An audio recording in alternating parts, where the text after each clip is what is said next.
Hello बच्चों, आज के इस वीडियो से हम स्टार्ट कर रहे हैं हमारा अध्याय नंबर 7 जो कि है हमारा त्रिभुज। ठीक है ना। अगर आपने अभी तक चैप्टर 1 से चैप्टर 6 तक नहीं देखा तो आपको आई बटन पर लिंक दिख रहा होगा। आप यहाँ पे क्लिक करके पहले आप 1 से लेकर 6 तक जब आपको चैप्टर अच्छे से आ जाएंगे तो आपको ट्रायंगल समझ में आएगी। क्यों? क्योंकि ट्रायंगल में कई बार हम लोग संगत कोण लगाएंगे, शीर्षाभिमुख कोण लगाएंगे, एकांतर कोण लगाएंगे। ये सब हम लोग सीख के आए रेखाएं और कोण में, जो कि हमारा चैप्टर नंबर 6। ठीक है, चलिए हम लोग शुरू करते हैं। त्रिभुज में सबसे पहला जो इस बार का जो हमारा टॉपिक है उसका नाम हमारा आता है क्या? सर्वांगसम आकृतियाँ। तो हम लोग सबसे पहले इसके बारे में अच्छे से सीखेंगे ये होता क्या है। ठीक है ना, सर्वांगसम का मतलब क्या होता है और किस तरीके से इस शब्द को हम लोग त्रिभुजों के ऊपर अप्लाई करते हैं। ठीक बेटा, तो देखिए सबसे पहले क्या रहेगा कि सर्वांगसम को हम लोग इंग्लिश में क्या बोलते हैं? कॉन्ग्रुएंट। ठीक है ना, तो कॉन्ग्रुएंट फिगर। तो सर्वांगसम हमने यहाँ लिखा, सर्वांगसम का मतलब होता है सभी प्रकार से बराबर, सभी प्रकार से बराबर। अब चूंकि हम लोग त्रिभुज की बात कर रहे हैं ना, देखिए ध्यान से, चूंकि हम लोग दो त्रिभुजों की बात कर रहे हैं। अब ये त्रिभुज में कितने भाग होते हैं पहले तो हम लोग यही देख लेना, जैसे इस त्रिभुज में क्या क्या होता है। तो किसी भी त्रिभुज में देखिए, त्रिभुज में आपकी पहली बात तो भैया 3 भुजा होती है। क्या होता है? 3 भुजाएं होती हैं। ठीक ना। और क्या होता है त्रिभुज में? त्रिभुज में और होता है हमारा 3 कोण होता है। ठीक है, और त्रिभुज में हमारा क्या होता है? और हमारा होता है इसमें 3 शीर्ष होते हैं। क्या होते हैं? 3 शीर्ष। शीर्ष मतलब क्या हो गया? जैसे ये है ना, ये वाला ए जो बिंदु है, बिंदु बी जो है, ये बिंदु सी है, इसको हम लोग क्या कहते हैं? है ना कि ये हमारे क्या है? शीर्ष है। ठीक है ना। अब किसी भी त्रिभुज में आपको ये 3 चीजें देखने को मिलेंगी कि उसमें 3 भुजाएं होंगी, उसमें 3 कोण होंगे और उसमें 3 शीर्ष होंगे। त्रिभुज में इन तीनों चीजों के अलावा और कुछ देखने को आपको नहीं मिलेगा। ठीक है ना। तो चाहे ये त्रिभुज हो चाहे ये वाला त्रिभुज हो, देखने को आपको यही मिलेगा। तो जब वो कह रहा है कि सर्वांगसम में सभी प्रकार से बराबर, तो मतलब क्या हुआ? इस त्रिभुज की तीनों भुजा इस त्रिभुज की तीनों भुजा के बराबर होनी चाहिए, इस त्रिभुज के तीनों कोण इस त्रिभुज के तीनों कोण के बराबर होने चाहिए, इस त्रिभुज के तीनों शीर्ष इस त्रिभुज के तीनों शीर्ष के बराबर होने चाहिए। अगर ऐसा है तो हम लोग क्या कह देंगे कि हमारा त्रिभुज जो है वो सभी प्रकार से बराबर है। हमने त्रिभुज के एग्जाम्पल लेके क्यों सुना? क्योंकि हम लोग यहाँ पे त्रिभुज वाला ही कॉन्सेप्ट पूरा पढ़ेंगे। ठीक है ना। लेकिन त्रिभुज के बाहर भी सर्वांगसम होता है, ऐसा नहीं कि सर्वांगसमता केवल और केवल त्रिभुजों में लगती। ठीक है ना। क्या कह रहा है? अतः वे आकृतियां जो समान आकार और समान माप, अब आकार होता है शेप और माप होता है आपका साइज। ठीक है ना। यानी कि ऐसी 2 आकृतियां जिनका शेप समान हो और जिनका साइज समान हो क्या कहलाएंगे? सर्वांगसम आकृतियां कहलाएंगे। फॉर एग्जांपल में यहाँ लिखा है जैसे एक ही त्रिज्या के 2 वृत्त। ठीक है ना। अब अगर आप सेम त्रिज्या का अगर आप यहाँ पे 2 वृत्त यहाँ पे खींच दीजिए सेम त्रिज्या का, ठीक है ना। देखिए ये मैं हाथ से बना रहा हूँ तो हो सकता है कि थोड़ा बहुत फर्क हो। ठीक है ना। बट अगर आप सेम त्रिज्या का अगर आप वृत्त खींचेंगे, 3 सेंटीमीटर त्रिज्या का ये भी रहेगा, 3 सेंटीमीटर त्रिज्या का ये भी रहेगा, तो इस वृत्त के सारे भाग इस वृत्त के सारे भाग के बराबर। ठीक है ना। सारे भाग मतलब इसकी त्रिज्या के बराबर, इसकी परिधि इसके परिधि के बराबर ही आएगा। ठीक है ना। कह समान भुजा माप वाले 2 समबाहु त्रिभुज। ठीक ना। अब मान लीजिए कि अगर आपने 4 सेंटीमीटर का अगर आपने यहाँ पे 2 समबाहु त्रिभुज बना दिए, इसकी भी प्रत्येक भुजा कितनी कितनी है? इसकी भी 4 4, और मान लीजिए एक और आपने बना दिया 4 सेंटीमीटर का। ठीक है ना। और इसकी भी कितनी भुजा है? 4 4। ठीक है ना। तो ऐसे 2 त्रिभुजों को हम लोग क्या कह देंगे? ये दोनों त्रिभुज एक दूसरे के कैसे हैं? सर्वांगसम। क्यों? क्योंकि इसके तीनों भुजा इसकी तीनों भुजा के बराबर है, इसके तीनों कोण इसके तीनों कोण के बराबर, इसके तीनों शीर्ष के बराबर है। ठीक बेटा। कह रहा एक ही माप की 2 चूड़ियां। ठीक है ना। अब अगर आपने हम लोगों ने अगर मम्मी को देखा होगा कभी ध्यान से, तो जो चूड़ियां होती वो एक ही साइज की होती। ठीक है ना। तो एक ही साइज का मतलब क्या हो कि अगर हमको एक के ऊपर एक रख दें तो पता नहीं चलेगा ना ऊपर से कि कितनी रखी गई है। ठीक है ना। जैसे एक ही पेन के अगर 2 रिफिल होगा, ठीक है ना, तो ये सभी एक ही पेन के 2 रिफिल, ये जितनी भी आकृति हम लोग देखते हैं इसका मतलब क्या होता है? ये सभी एक दूसरे के कैसे हैं? सर्वांगसम है। ठीक है ना। अब आप कहेंगे भैया सर्वांगसमता, अच्छा ये तो हो गया कि जब हम लोग कोई चीज जब देख के बता दें, बट इसका सर्वांगसमता का एक सिंपल सा फंडा है कि सर्वांगसम में सारे अंग समान। देखिए सर्वांगसम का अगर हम लोग संधि विच्छेद कर दें, क्या कर दें? संधि विच्छेद, तो क्या लिख देंगे इसको हम लोग लिख देंगे सर्व धन अंग धन समान। ठीक है ना। यानी कि जिसके सारे अंग समान हो वो क्या कहलाएंगे? सर्वांगसम कहलाएंगे। ठीक है ना। तो अब अगर सारे अंग समान होंगे तो इसका मतलब क्या हुआ कि अगर एक जैसे मान लीजिए एक आकृति ये है और एक आकृति ये है, तो अब अगर ये दोनों अगर सेम टू सेम है तो हमने इसके ऊपर अगर हम ये इसको उठाकर अगर हम लोग अगर रख देंगे, तो अब अगर हम वहां आपसे पूछे कि बताओ ये कितनी आकृतियां हैं, तो आपको लगेगा कि ये एक ही आकृति। ठीक है ना। क्यों? क्योंकि आपको यही वाला दिख रहा है, आपको पीछे वाला दिख नहीं रहा है। ठीक है ना बेटा। अगर मैं ऐसे कर दूंगा तो आपको क्या दिखेगा कि भैया यहाँ पे एक ही हाथ है। ठीक है ना। तो कहने मतलब क्या? सर्वांगसम मतलब क्या हुआ कि 2 आकृतियां अगर सर्वांगसम होगी तो एक आकृति को उठाओ दूसरे के ऊपर अगर आपने रख दिया, और दूसरी आकृति को एकदम पूरी तरीके से ढक ले, ना छोटा हो ना बड़ा हो, दूसरी आकृति पहली आकृति को एकदम पूरी तरीके से ढक ले। अगर पूरी तरीके से दो आकृतियों ने एक दूसरे को अगर ढक लिया तो उसको हम लोग क्या कहते हैं, उसको हम लोग कहते हैं कि ये दोनों आकृतियां कैसी हैं, एक दूसरे के सर्वांग सम है, ठीक है ना। अब ये दोनों आकृतियां कुछ भी हो सकती है, ठीक है ना। हम जिस ब्रांड का मोबाइल लेकर अगर ये सेम मोबाइल हम लेके चले यहाँ उसके ऊपर रख दें, ठीक है ना, तो आपको पीछे वाला मोबाइल दिखने वाला नहीं है, ठीक है ना। तो ये दोनों मोबाइल हमारे कैसे हो जाएंगे, सर्वांग सम हो जाएंगे, ठीक है बेटा। दो वर्ग अगर 4 सेंटीमीटर भुजा का वर्ग और एक दूसरा भी हमारा 4 सेंटीमीटर भुजा का वर्ग, अगर इन दोनों वर्गों को हम एक ऊपर एक रख दें तो क्या होगा, एक दोनों वर्ग एक दूसरे को पूर्णतः ढक लेंगे, ठीक है ना। तो सर्वांग सम मतलब क्या हो गया कि जिसके सारे अंग समान हों।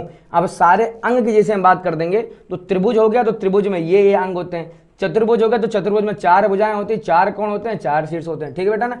वृत्त होगा तो वृत्त में त्रिज्या होती है, वृत्त में परिधि, ठीक है ना। दोनों आकृतियों के सारे अंग अगर समान होंगे तो उनको हम लोग क्या कह देंगे, सर्वांग सम आकृतियां कह देंगे, ठीक है ना।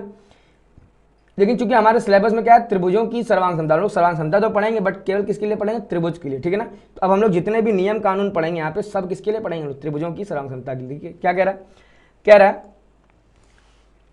है कि दो त्रिभुज सर्वांग सम होते हैं यदि एक त्रिभुज की भुजाएं और कोण दूसरे त्रिभुज की संगत भुजाओं और कोणों के बराबर हों, ठीक है ना। हमने आपको समझाया था कि अगर इसकी 3 भुजा इसकी 3 भुजा के बराबर, इसके 3 कोण इसके 3 कोण के बराबर, इसके तीनों से इसके तीनों शीर्ष के बराबर, ठीक है ना।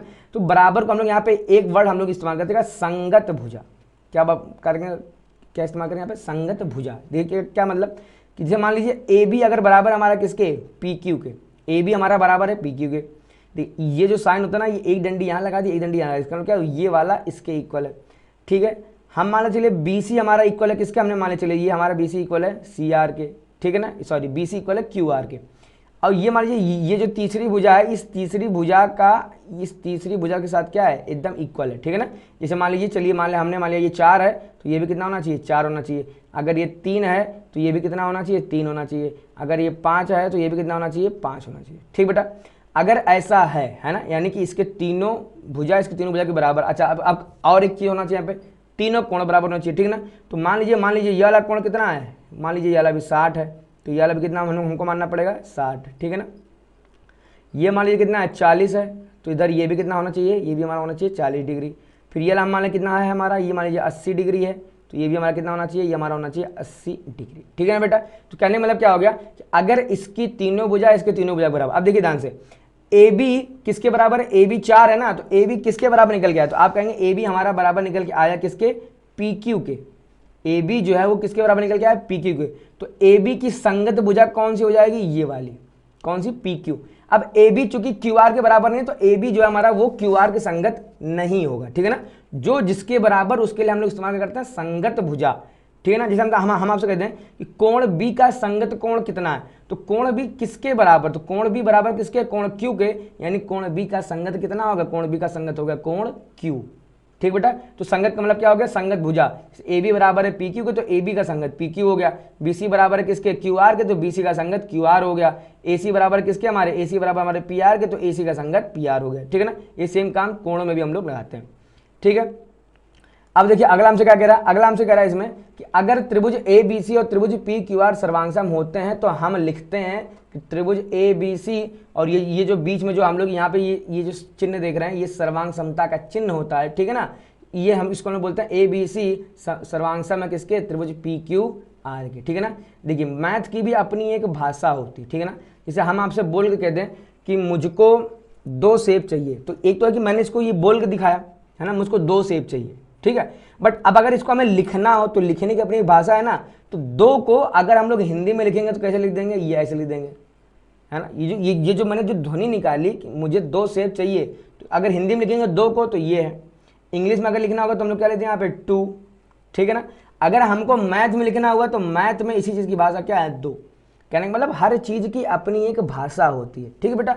ऐसे ही सर्वांग सम, हमने आपको सर्वांग सम क्या बताया कि जब दोनों त्रिभुज, जब दोनों आकृतियां एक दूसरे को पूरी तरीके से ढक लें वो क्या कहलाएंगे, सर्वांग सम कहलाएंगे। अब सर्वांग सम कहलाएंगे तो सर्वांग सम ने बोल के बताया ना आपको, अगर लिख के कैसे दिखाएंगे, तो देखिए लिखने का सिंबल सिंपल सा है, ये 2 लाइनें हम लोग ऐसे खींचेंगे और इसके ऊपर हम लोग ये मंजन लगा देंगे, ठीक है ना। आप इसके ऊपर अच्छे से प्रैक्टिस कर लीजिएगा, ठीक है ना। ये 2 लाइनें हमने खींचा, ठीक है ना। और इसके ऊपर हमने कहा कि ये एक साइन आता है, इसको हमने ऐसे बना दिया, ठीक है ना। आप ध्यान से देखेंगे तो ये एस है, देखिए ध्यान से, इसे ये एस होता है ना, इस एस को हम लोग अगर ऐसे बना दें तो ये हमारा क्या हो गया, सर्वांग समता का साइन है ना। इसके नीचे दो दंडियां भी होनी चाहिए, ठीक बेटा ना। तो इसको हम लोग क्या बोलते हैं, इसको हम लोग बोलते हैं त्रिभुज ए बी सी हमारा सर्वांग सम है किसके, पी क्यू आर के, ठीक है बेटा। फिर अगला क्या कह रहा है हमसे कि दो त्रिभुजों के सर्वांग सम होने पर उनके संगत भाग बराबर होते हैं। अब अगर दो त्रिभुज सर्वांग सम है, देखिए अभी तक हमने क्या बोला, हमने यहाँ बोला था, हमने कहा था कि अगर संगत भाग बराबर, फिर हमने कहा था भाग में तीन चीजें निकल के आएंगी। भाग में क्या क्या निकल के आएगा, भाग में निकल के आएगा कोण, ठीक है ना, भाग में निकल के आएगा आपका भुजा, फिर भाग में आपका निकल के आएगा एक चीज और क्या, वो रहेगी आपकी शीर्ष, ठीक है ना। तो अगर त्रिभुज के संगत भाग, अगर संगत भाग अगर बराबर हैं, अगर संगत भाग अगर हमारे बराबर हैं तो त्रिभुज कैसे होंगे, तब त्रिभुज एक दूसरे के कैसे होंगे, सर्वांग सम होंगे, ठीक है ना। हमने क्या कहा था, हमने कहा था अगर त्रिभुजों के संगत भाग बराबर हैं तो त्रिभुज कैसा होगा, सर्वांग सम होगा। अब इसका उल्टा भी होता है कि अगर दो त्रिभुज हमारा सर्वांग सम हमको दे दे तो पक्का उनके संगत भाग भी बराबर होते हैं, ठीक है ना। क्या कह रहा है, अगर संगत भाग बराबर तो दोनों त्रिभुज कैसे होंगे, सर्वांग सम होंगे। फिर अगर दो त्रिभुज हमको सर्वांग सम ऑलरेडी दे दिया, कह रहा है कि ये दोनों त्रिभुज सर्वांग सम हैं, तो इसका मतलब क्या हुआ कि इसका मतलब उन दोनों के संगत भाग बराबर होते हैं। और संगत भागों से हमारा मतलब क्या हुआ, संगत कोण, संगत भुजा और संगत शीर्ष बराबर हो, ठीक है ना। तो कह रहा है कि अगर दो त्रिभुज सर्वांग सम हुआ तो उनके संगत भाग बराबर होंगे। संगत भाग मैंने आपको समझा दिया, ठीक है ना। देखिए यहाँ लिखा है कि अगर मान लीजिए त्रिभुज ए बी सी समरूप नहीं सर्वांग सम है किसके, त्रिभुज पी क्यू आर के, तब क्या होगा, तब देखिए इसकी तीन भुजा इसकी तीनों भुजा के बराबर होगी, ठीक है ना। अब हम लोग इसकी तीनों भुजा के कैसे निकालेंगे ये थोड़ा सा समझना पड़ेगा। देखिए ध्यान से, देखिए यहां अगर हम लोग लिख दें 1, यहां हम लोग लिख दें 2, यहां लिख दें 3, ठीक है ना। अब एक त्रिभुज में तीन भुजा, ये पहला ए है, ये बी है, दूसरा सी, कितना है 3, ये सेम नंबर हम लोग कर देगा, ये 1 है और ये 2 है और ये क्या है 3, ठीक है ना। अब अगर हम लोग इसकी तीनों भुजा निकालेंगे, कैसे निकालेंगे, एक तरीका तो ये है बेटा कि आप पहले प्रॉपर चित्र बनाइए, इस पे चित्र में आपको दिख जाएगा।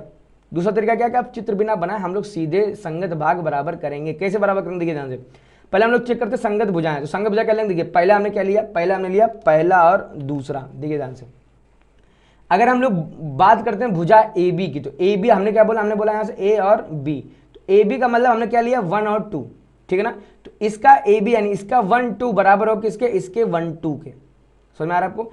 इसका जो 1 2 मतलब ए बी किसके बराबर होगा, इसके 1 2 के मतलब पी क्यू के बराबर हो, ठीक है ना। तो देखिए वही लिखा है ए बी बराबर किसके होगा, पी क्यू के। फिर देखिए इसका 2 3 मतलब बी और सी, इसके किसके बराबर होगा 2 3 यानी क्या, क्यू और आर के, ठीक है ना। तो देखिए वही लिखा है क्या, बी सी बराबर क्या लिखा है हमने यहाँ पे, क्यू आर लिखा है। फिर इसका अगर हमने ले लिया ए सी मतलब पहला और तीसरा लिया है, तो इसका पहला तीसरा इसके पहले तीसरे के बराबर होगा, यानी पी और आर के बराबर होगा, यानी कितना हो जाएगा, ए सी बराबर हमारा कितना हो जाएगा, पी आर हो जाएगा, ठीक है ना। कहने का मतलब यहाँ पे देखिए बेटा बस इतना सा है कि जो भी नंबरिंग हम लोग यहाँ से लेंगे, अगर हमने यहाँ लिया पहला दूसरा तो इसका पहला दूसरा इसके पहले दूसरे के बराबर होगा, ठीक है ना। अगर हमने यहाँ ले लिया, चलिए हमने ले लिया यहाँ पे बी ए मतलब कि दूसरा पहला ले लिया, तो यहाँ भी दूसरा पहला यानी वो क्यूपी के बराबर होगा, ठीक है ना। अगर हमने यहाँ ले लिया देखिए तीसरा और पहला यानी सी और ए, तो ये हमारे किसके बराबर होगा, आर और पी के, ठीक है ना। तो आपको समझ में आ रहा होगा, ठीक है ना। अच्छा क्या ये 100% टाइम नियम सत्य है, कहीं नहीं है ना, बट ये 99% टाइम हम लोग इसको जरूर इस्तेमाल करेंगे, ये 1 2 3 वाला कॉन्सेप्ट, ठीक है ना। इक्का दुक्का कभी कभार हम लोग इसका इस्तेमाल नहीं करते, क्यों, क्योंकि फिर वो कुछ स्पेशल टाइप के सवाल हमको देखने को मिलते हैं, ठीक है ना। तो उम्मीद करते हैं कि आपको संगत भाग में संगत भुजाएं बराबर करनी आ गई होंगी। बेटा सवालों में बहुत इस्तेमाल है, जब हम लोग CPCT लगाएंगे ना तो इसका बहुत इस्तेमाल, अगर बच्चा ये लिखने में अगर बच्चे ने गलती कर दी, अगर ये लिखने में अगर बच्चे ने गलती कर दी तो फिर वो CPCT लगाने में गलती कर ही जाएगा, ठीक है ना बेटा। अगर देखिए हमसे क्या कह रहा है, सर्वांग सम संगत कोण भी बराबर होंगे, तो हमने कहा था पहले संगत भुजा बराबर होगी और दूसरा हमारा संगत कोण बराबर होंगे, ठीक है ना। अब कोण देखिए, कोण ए कहाँ है, कोण ए है हमारा 1 नंबर पे, ठीक है ना। पहले नंबर का जो कोण है हमारा वो इसके पहले नंबर के कोण के बराबर होगा, कहने मतलब इसका जो ए है वो इसके पी के बराबर, देखिए हमने लिखा है कोण ए बराबर कोण पी। इसका जो कोण बी है, कोण बी मतलब दूसरे नंबर का जो कोण है वो इसके दूसरे नंबर के कोण के बराबर होगा। कहने मतलब कि इसका कोण बी इसके कोण क्यू के बराबर होगा। फिर इसका जो कोण सी है, सी मतलब जो कोण तीसरा है वो इसके तीसरे के बराबर होगा, है ना, कोण आर के बराबर। तो ये हमने यहाँ लिखा कोण सी बराबर किसके, कोण आर के, ठीक है ना। ये हमने लिख दिया क्या कि इसके कौन कौन से कोण भी बराबर होंगे, ठीक है।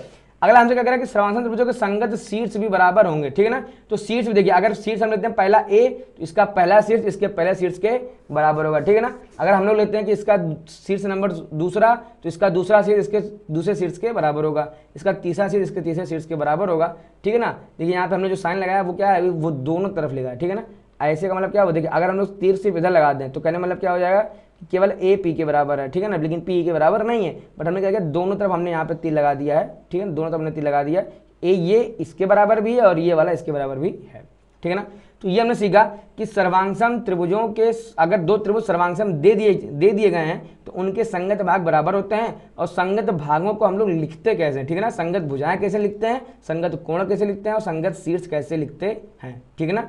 जिसमें से ये पहला वाला पॉइंट इंपॉर्टेंट है, ये दूसरा वाला पॉइंट हर साल में लेवल लगेगा ही कि कब संगत भुजाएं बराबर होती हैं, कब संगत कोण बराबर होते हैं, ठीक है बेटा। फिर यहाँ लिखा है सर्वांगसम त्रिभुजों के संगत भाग को संक्षेप में क्या कहते हैं हम लोग, सीपीसीटी, ठीक है ना। अगर हम लोग अगर सीपीसीटी का अगर हम लोग फुल फॉर्म लिखेंगे तो यहाँ पे हम लोग क्या लिख देंगे, यहाँ पे हम लोग लिख देंगे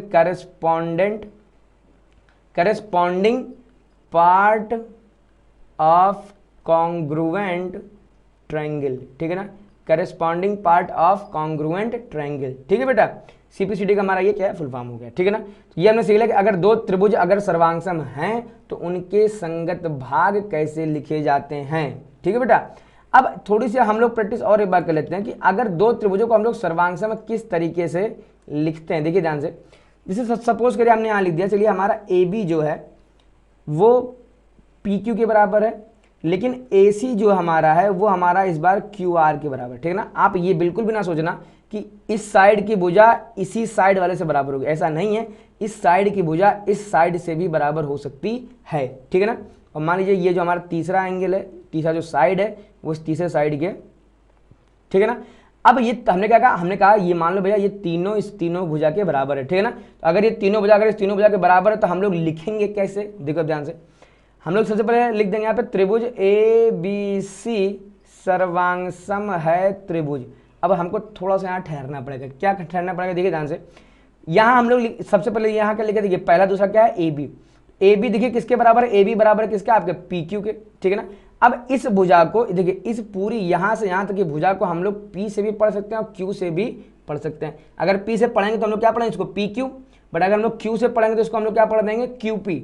और दोनों का ही मतलब सेम है, ठीक है ना बेटा। ऐसे हम लोग ए बी को बी ए भी पढ़ सकते हैं, ठीक है ना। तो बहुत सोच समझ कर हम लोग यहाँ लिखना है। देखिए ध्यान से, ए बी किसके बराबर है, या तो ए बी हमारा बराबर है किसके, पी क्यू के, और या तो हमारा ए बी बराबर है किसके, क्यू पी के, ठीक है, समझ में आया।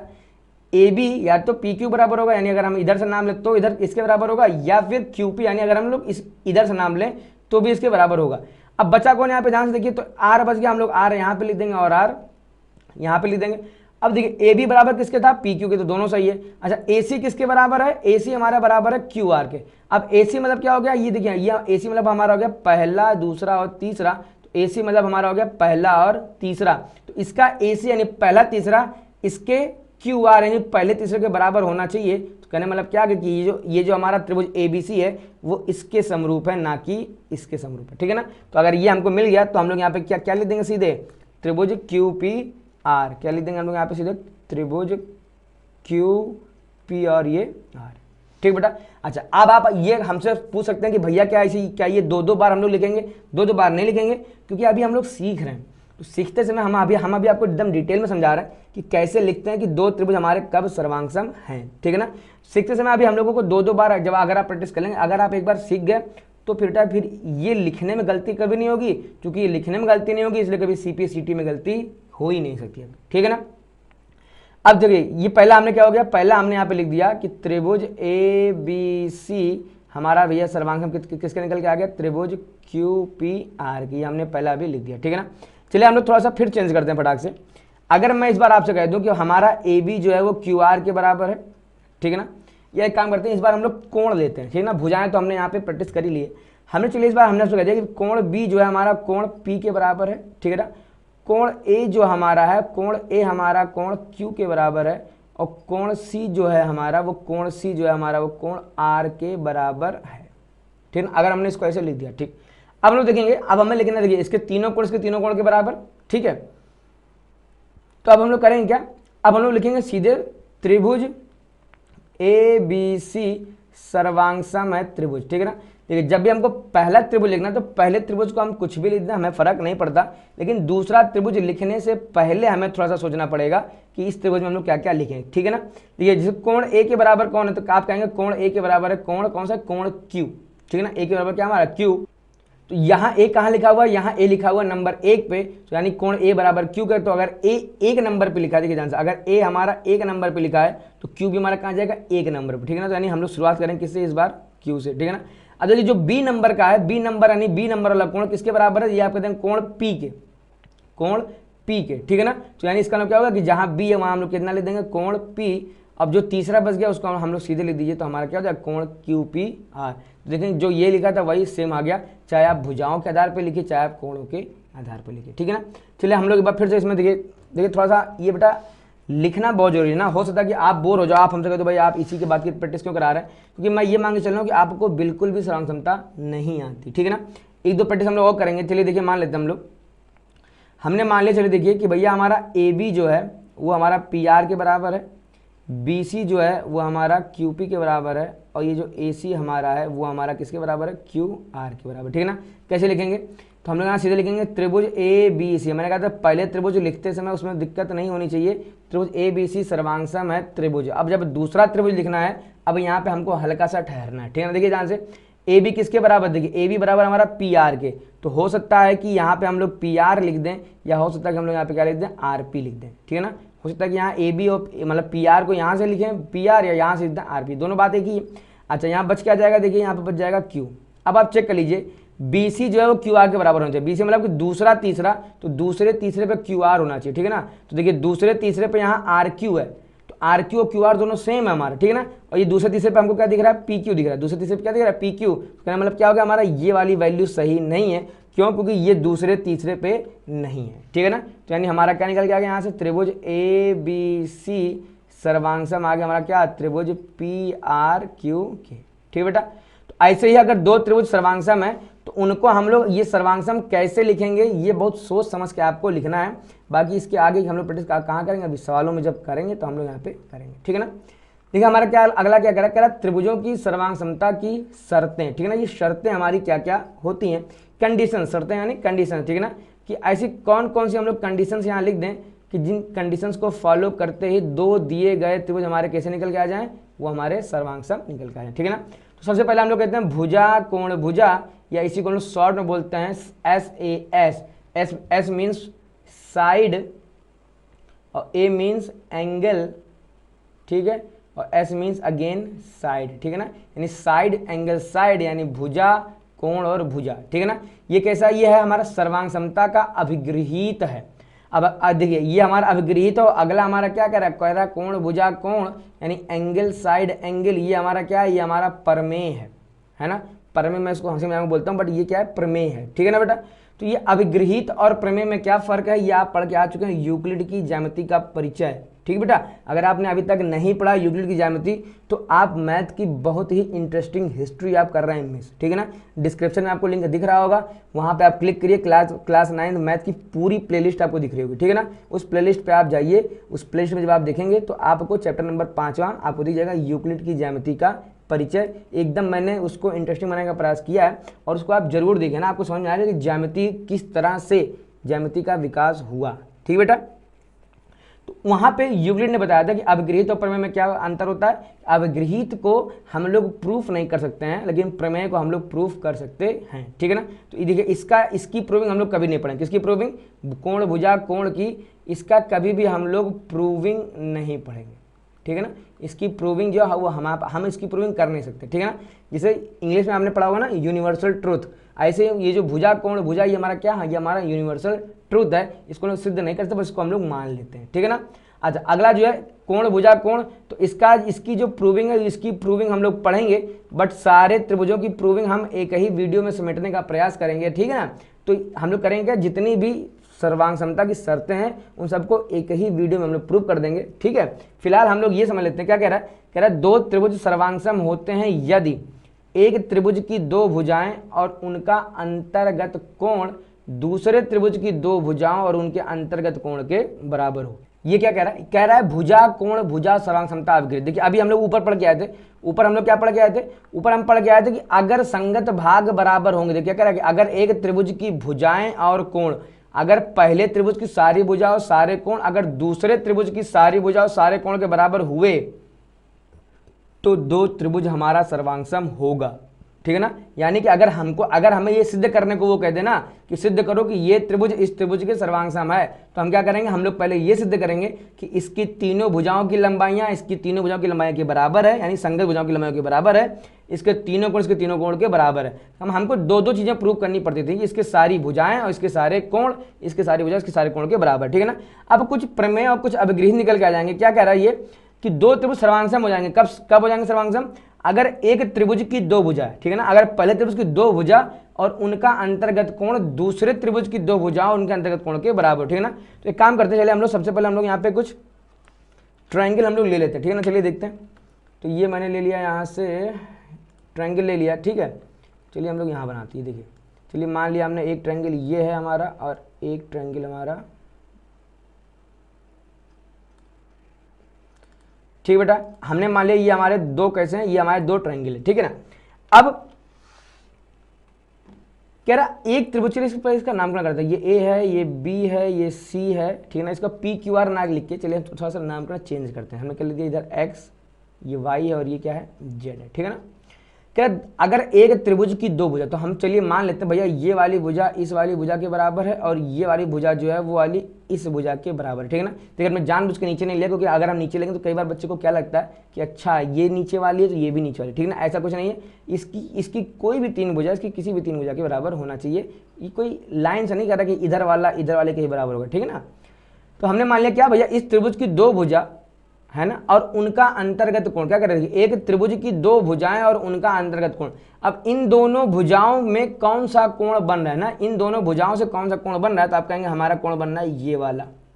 समझ आपको, साइड एंगल से हम लोग क्या, देखिए ये हमारी साइड हो गई, ये पहली साइड ये दूसरी साइड, ठीक है ना। इसके बीच का एंगल है, देखिए ध्यान से, ये जो लिखा है ना साइड एंगल साइड, ठीक है ना, आपको साइड एंगल साइड, ठीक है ना। तो भुजा कोण भुजा, इसका मतलब क्या हुआ, इसका मतलब हमारा हो गया कि भैया ये पहली भुजा और ये दूसरी भुजा और इन्हीं दोनों के बीच का कोण ही होना चाहिए, ठीक है ना। अगर हमने कह दिया कि इन दोनों के बीच का कोण ये नहीं, अगर हम कह दें कि हमारा ये वाला कोण इस वाले कोण के बराबर, तो वो वहां से हम लोग सर्वांग प्रूफ नहीं कर पाएंगे। क्यों, इसलिए नहीं कर पाएंगे क्योंकि ये क्या कहता है, जो दो भुजाएं बराबर हो उन्हीं दोनों भुजाओं के बीच का कोण ही बराबर होना चाहिए। तो देखिए ये भुजा इस भुजा के बराबर है और ये वाली भुजा इस भुजा के बराबर है। अब इन दोनों भुजा के बीच का कोण क्या है, कोण बी, और इधर इन दोनों भुजाओं के बीच का कोण क्या है, कोण एक्स, ठीक है ना। यानी कोण बी और कोण एक्स भी अगर हमारे बराबर हो गए तो हम लोग यहाँ पे क्या लिख देंगे, हम लोग यहाँ पे लिख देंगे कि त्रिभुज ए बी सी सर्वांग सम है हमारा किसके, तो देखिए ध्यान से। अब सबसे पहले जब भी ऐसा हो जाए ना कि दो भुजाएं और एक कोण लिखना, तो हम लोग कैसे लिखेंगे ध्यान से, सबसे पहले कोण बराबर करिए, कोण बी किसके बराबर है, कोण एक्स के, ठीक है ना। अब यहाँ बी कहाँ लिखा है, बी लिखा है सेकंड नंबर पे, ठीक है ना। तो हम लोग यहाँ एक्स को कहाँ लिख देंगे, हम लोग एक्स को लिख देंगे सेकंड नंबर पे, ठीक है बेटा। अब देखिए इसकी भुजा ए बी किसके बराबर, इसकी भुजा ए बी जो है वो हमारा किसके बराबर, एक्स वाई के, ठीक है ना। एक्स वाई मतलब ये वाई हमारा पहला आ जाएगा और ये जेड हमारा कहाँ हो जाएगा, यहाँ हो जाएगा, ठीक है ना। देखा आपने, ये लिखने का तरीका है, ठीक है ना। समझ में आ गया होगा आपको, ठीक है ना, कि ये त्रिभुज इस त्रिभुज का हमारा कैसा है, सर्वांगसम है, ठीक है। और वहीं हमने आपको बताया कि अगर बाई चांस मान लीजिए कि हमारा ये वाला कोण इस वाले कोण के बराबर ना होता, अगर वो कहता है ये वाला कोण बराबर नहीं है हमारा, भैया ये वाला कोण बराबर है किसके, ये वाले कोण के, ठीक है ना। तो अब हम लोग सर्वांग समता सिद्ध नहीं कर सकते थे, क्यों, क्योंकि नियम क्या कहते हैं, नियम कहता है कि जो दो साइड बराबर हो उन्हीं दोनों साइडों के बीच का कोण ही बराबर होना चाहिए, ठीक है ना। तो देखिए साइड तो ये दोनों बराबर है ना, ये और ये इन दोनों के बराबर हैं, लेकिन इन दोनों के बीच का कोण हमारा कौन सा है, ये वाला बीच का कोण है, लेकिन ये बीच वाला कोण बराबर नहीं है इसके, ठीक है ना। कौन सा, इन दोनों के जो बाहर कोण है, ये बाहर वाला कोण जो है ये वाला कोण वो इसके बराबर है, ठीक है ना। तो चूंकि साइडें तो बराबर हैं बट ये जो एंगल है वो इन दोनों के बीच का नहीं है, इसलिए क्या हो जाएगा हमारा, ये दोनों त्रिभुज सर्वांग सम नहीं हो सकते, ठीक है बेटा।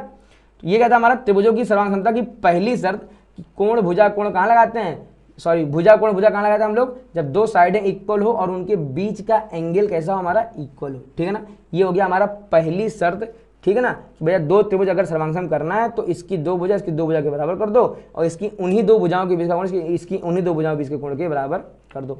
अगला हमसे क्या कह रहा है, अगला हमसे कह रहा है भैया कोण भुजा कोण। अभी आप समझ गए होंगे क्या कि हमको दो कोण बराबर करने हैं और उन्हीं के बीच की साइड भी बराबर करनी है, ठीक है ना। तो चलिए हम लोग यहाँ देखते हैं, देखिए चलिए हम लोग इसको पहले साफ करते हैं। देखिए क्या कह रहा है, तो ये हमने ले लिया त्रिभुज, ठीक है ना। ये हो गया हमारा पहला त्रिभुज और ये हो गया हमारा दूसरा त्रिभुज, ठीक है। तो चलिए अब देखते हैं हम लोग क्या कह रहा है, कह रहा है कि दो त्रिभुज समसंग होंगे यदि एक त्रिभुज के दो कोण, ठीक है ना। तो चलिए नामकरण करते हैं। ये हमारा ए है, ये हमारा बी है, ये हमारा क्या है सी है। इसको चलिए हमने बना दिया पी, इसको बना दिया हमने क्यू, इसको बना दिया हमने क्या आर, ठीक है ना। अब भुजा कोण भुजा हमसे क्या कह रहा है सॉरी कोण भुजा कोण का कह रहा है कि पहले दो कोण। अब सपोज कर लीजिए आप कि भैया इसका ये वाला जो कोण है इसके ये वाले कोण के बराबर है और इसका जो ये वाला कोण है वो जो है हमारा इसी वाले कोण के बराबर है, ठीक है ना। एक काम करते इसको छोड़ दीजिए, ये वाला कोण हमारा इस वाले कोण के बराबर है, ठीक है ना। अब देखो क्या कह रहा है कोण भुजा कोण, ये जो बीच में साइड लिखा ना इसका भी अपना एक इंपॉर्टेंस है, इसका भी अपना इंपॉर्टेंस क्या कि जो दो कोण बराबर हो उनके बीच का होना चाहिए साइड, ठीक है ना। अब देखिए ये कोण इस कोण के बराबर है और ये वाला कोण इस कोण के बराबर है, ठीक है ना। अब इन दोनों कोणों के बीच की साइड कौन सी हुई, तो आप कहेंगे ये वाली साइड, ठीक है ना। इन दोनों कोणों के बीच की साइड कौन सी हुई, आप कहेंगे ये वाली साइड, ठीक है ना। तो ये वाली साइड इस वाली साइड के बराबर होनी चाहिए, ठीक है ना। अगर ऐसा हुआ देखिए इसका कोण एंगल साइड एंगल, अगर इसके एंगल साइड एंगल के इक्वल हुआ तो हम लोग क्या कहते हैं, हम लोग कह देंगे ये दोनों त्रिभुज कैसे हमारे सर्वांगसम हैं, ठीक है ना। सर्वांगसम कैसे लिखेंगे, हम लोग यहाँ लिखेंगे त्रिभुज ए बी सी सर्वांगसम है त्रिभुज। अब किसके है, तो सबसे पहले हम लोग कह देंगे कौन सा कोण बराबर है, इसका कोण भी इसके कोण क्यू के बराबर है। तो यहाँ देखिए बी कितने नंबर पे लिखा हुआ है, दूसरे नंबर पे, ठीक है ना। इसका क्यू कितने नंबर पे आएगा, वो आएगा हमारा दूसरे नंबर पे, ठीक है ना।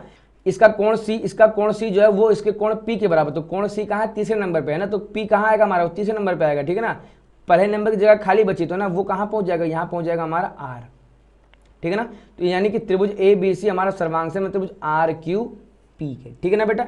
अच्छा अब जैसे हम लोग इसके आगे बढ़ेंगे क्या कह रहा है, देखिए एंगल साइड एंगल सर्वांग समता को ऐसे भी लिखा जा सकता है, क्या कैसे, कह रहा है दो त्रिभुज सर्वांगसम होते हैं यदि इन त्रिभुजों के दो कोणों के युग्म बराबर हो और संगत भुजाओं का एक युग्म बराबर हो। देखिए अभी हमने आपको क्या बताया, हमने कहा भैया अगर आपको एंगल साइड एंगल लगानी है, अगर ये लगाना है तो दो कोण बराबर होने चाहिए और इन्हीं के बीच का भुजा बराबर होनी चाहिए, ठीक है ना। दो कोण बराबर और इनके बीच की भुजा ही बराबर होनी चाहिए। बट वो कह रहा है कि देखिए एंगल साइड एंगल को हम लोग एंगल साइड एंगल को हम लोग ऐसे भी लिख सकते हैं, कैसे, एंगल एंगल साइड। ये फुल फॉर्म क्या है, तो दो त्रिभुज सर्वांगसम होते हैं यदि इन त्रिभुजों के दो कोणों के युग्म कैसे हमारे बराबर हो और संगत भुजाओं का एक युग्म बराबर ना, एंगल एंगल साइड, ठीक है ना।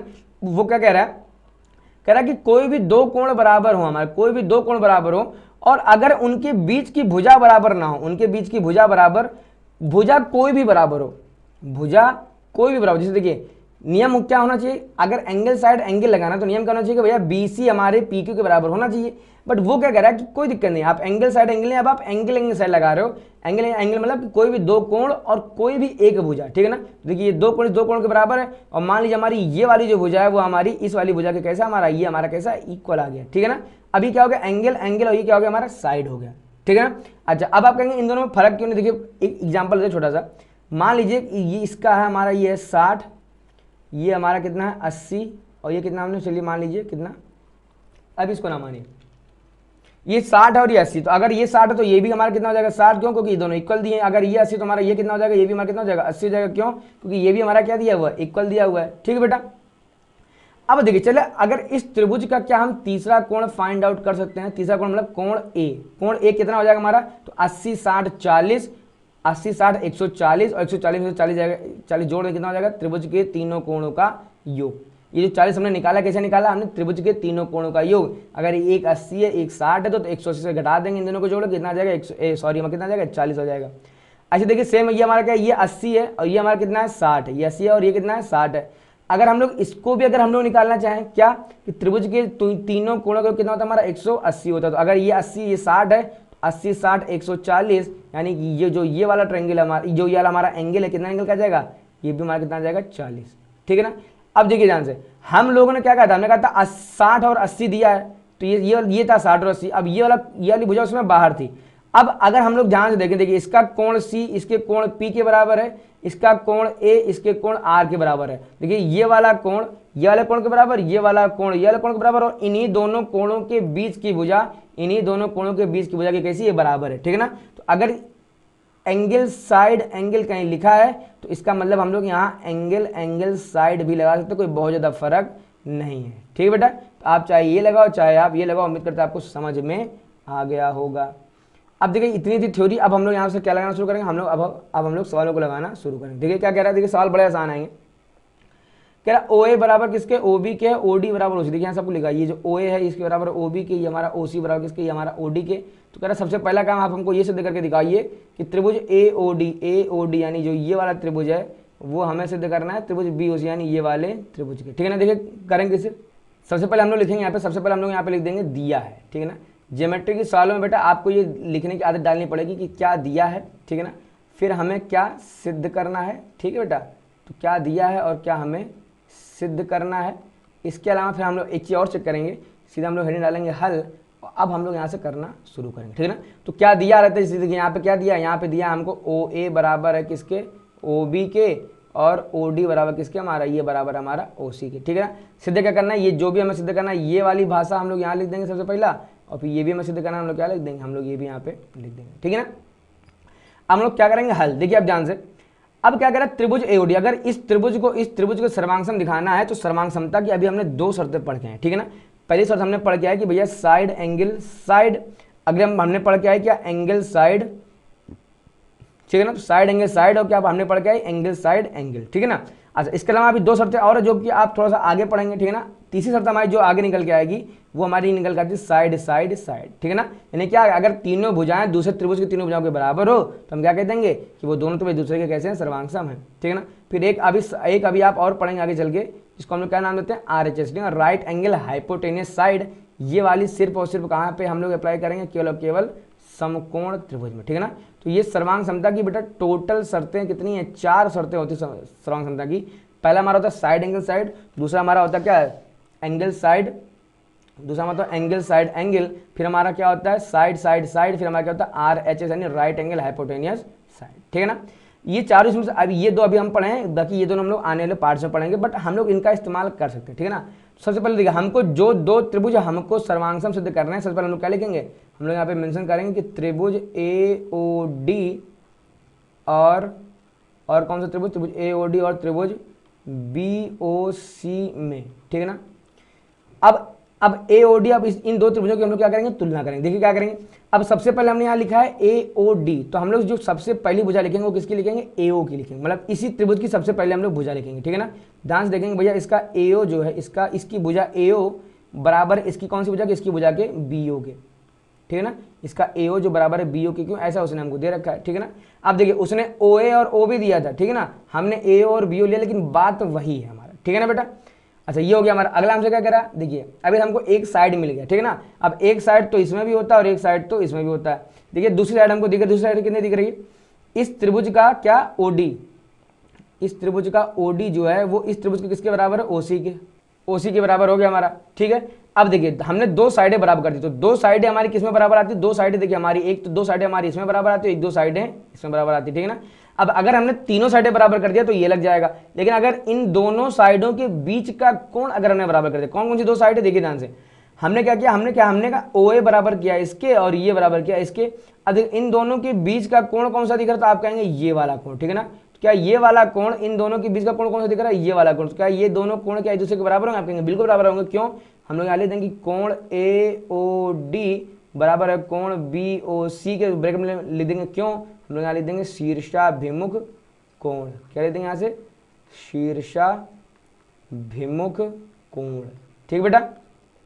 अच्छा इसके ब्रैकेट में भी कारण बताना जरूरी है, हम लोग यहाँ पे क्या लिख देंगे, मेंशन कर देंगे भैया दिया है, ठीक है ना। और ये भी क्या हमारा, ये भी हमारा दिया है, ठीक है ना।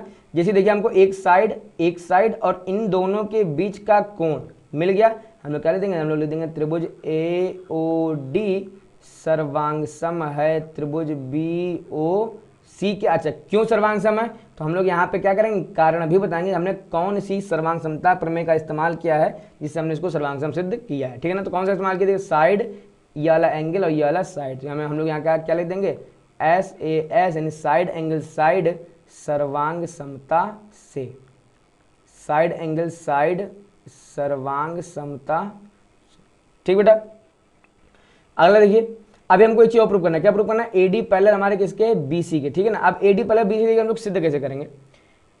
अगर आपको पैरेलल रेखाओं का अगर आपको याद हो कि संगत कोण क्या होता है, एकांतर कोण क्या होता है, एक ही और के अंतः कोण क्या होता है, शीर्षाभिमुख कोण क्या होता है, तो अब आप बड़े आराम से कर लेंगे। देखिए, हमने आपको 9th में बहुत अच्छे पढ़ा था, जब रेखाएं और कोण हम लोग स्टार्ट करे थे, हमने आपको वहाँ पे बताया था क्या कि अगर देखिए जैसे ये एक रेखा ये है, एक रेखा ये है, ठीक है ना, और इन दोनों को एक रेखा ये कट कर रही है। ठीक है ना, अब ये वाला कोण और ये वाला कोण संगत कोण कहलाएगा, बट क्या ये दोनों कोण इक्वल आएंगे, आप कहेंगे ये दोनों कोण इक्वल नहीं आएंगे। क्यों इक्वल नहीं आएंगे, क्योंकि ये वाली रेखा और ये वाली रेखा इक्वल नहीं है। ठीक है ना, कहने मतलब कि संगत कोण तब इक्वल आएंगे जब ये दोनों रेखाएं कैसी हो, हमारी इक्वल हो। ठीक है ना, एकांतर कोण यानी हमारा ये वाला जो कोण है वो इसके बराबर तब आएगा जब हमारा एकांतर कोण ये बराबर हो और जब हमारा क्या हो, ये दोनों रेखाएं कैसी हो, समांतर हो। ठीक बेटा, ये हो गया आपका।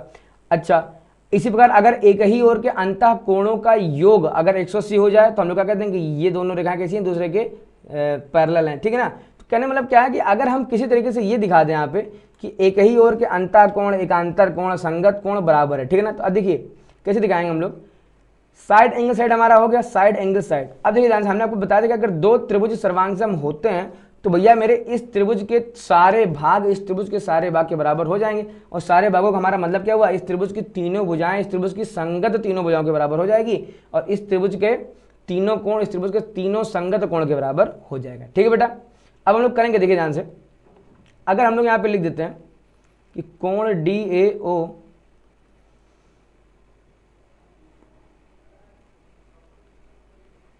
कोण डी ए ओ यानी कि जो ये वाला कोण है, ये वाला कोण, वो कोण हमारा बराबर सी बी हो गया, यानी ये वाले कोण की। तो अब आप कहेंगे कैसे बराबर है, तो हम लोग यहाँ ब्रेकेट में क्या लिख देंगे, चाहे तो आप लंबा लिख दीजिए यहाँ पे कि सर्वांगसम त्रिभुजों के संगत भाग, या आप सिंपल कर लीजिए सी पी सी टी से, सी पी सी टी से।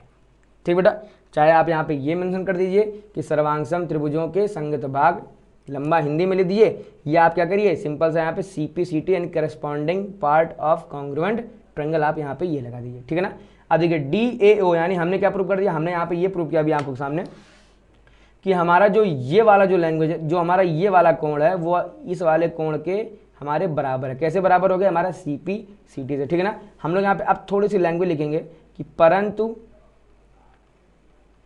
ये दोनों कोण, ठीक है ना, रेखाओं, देखिए मैं चूंकि पहला सवाल लगा रहा हूँ इसलिए मैं एकदम डिटेल में आपको मैं समझा रहा हूँ। ठीक है बेटा, रेखाओं, देखिए ध्यान से, सी बी कॉमा लगा के ए डी और तिर्यक रेखा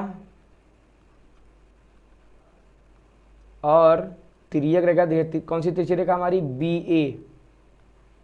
बी ए द्वारा बनी, परंतु ये दोनों कोण रेखाओं सी बी ए डी और तिर्यक रेखा बी ए द्वारा बनी या बी ए द्वारा बना, ये हमारा कैसा कोण है, ये हमारा कोण हो गया हमारा एकांतर कोण है।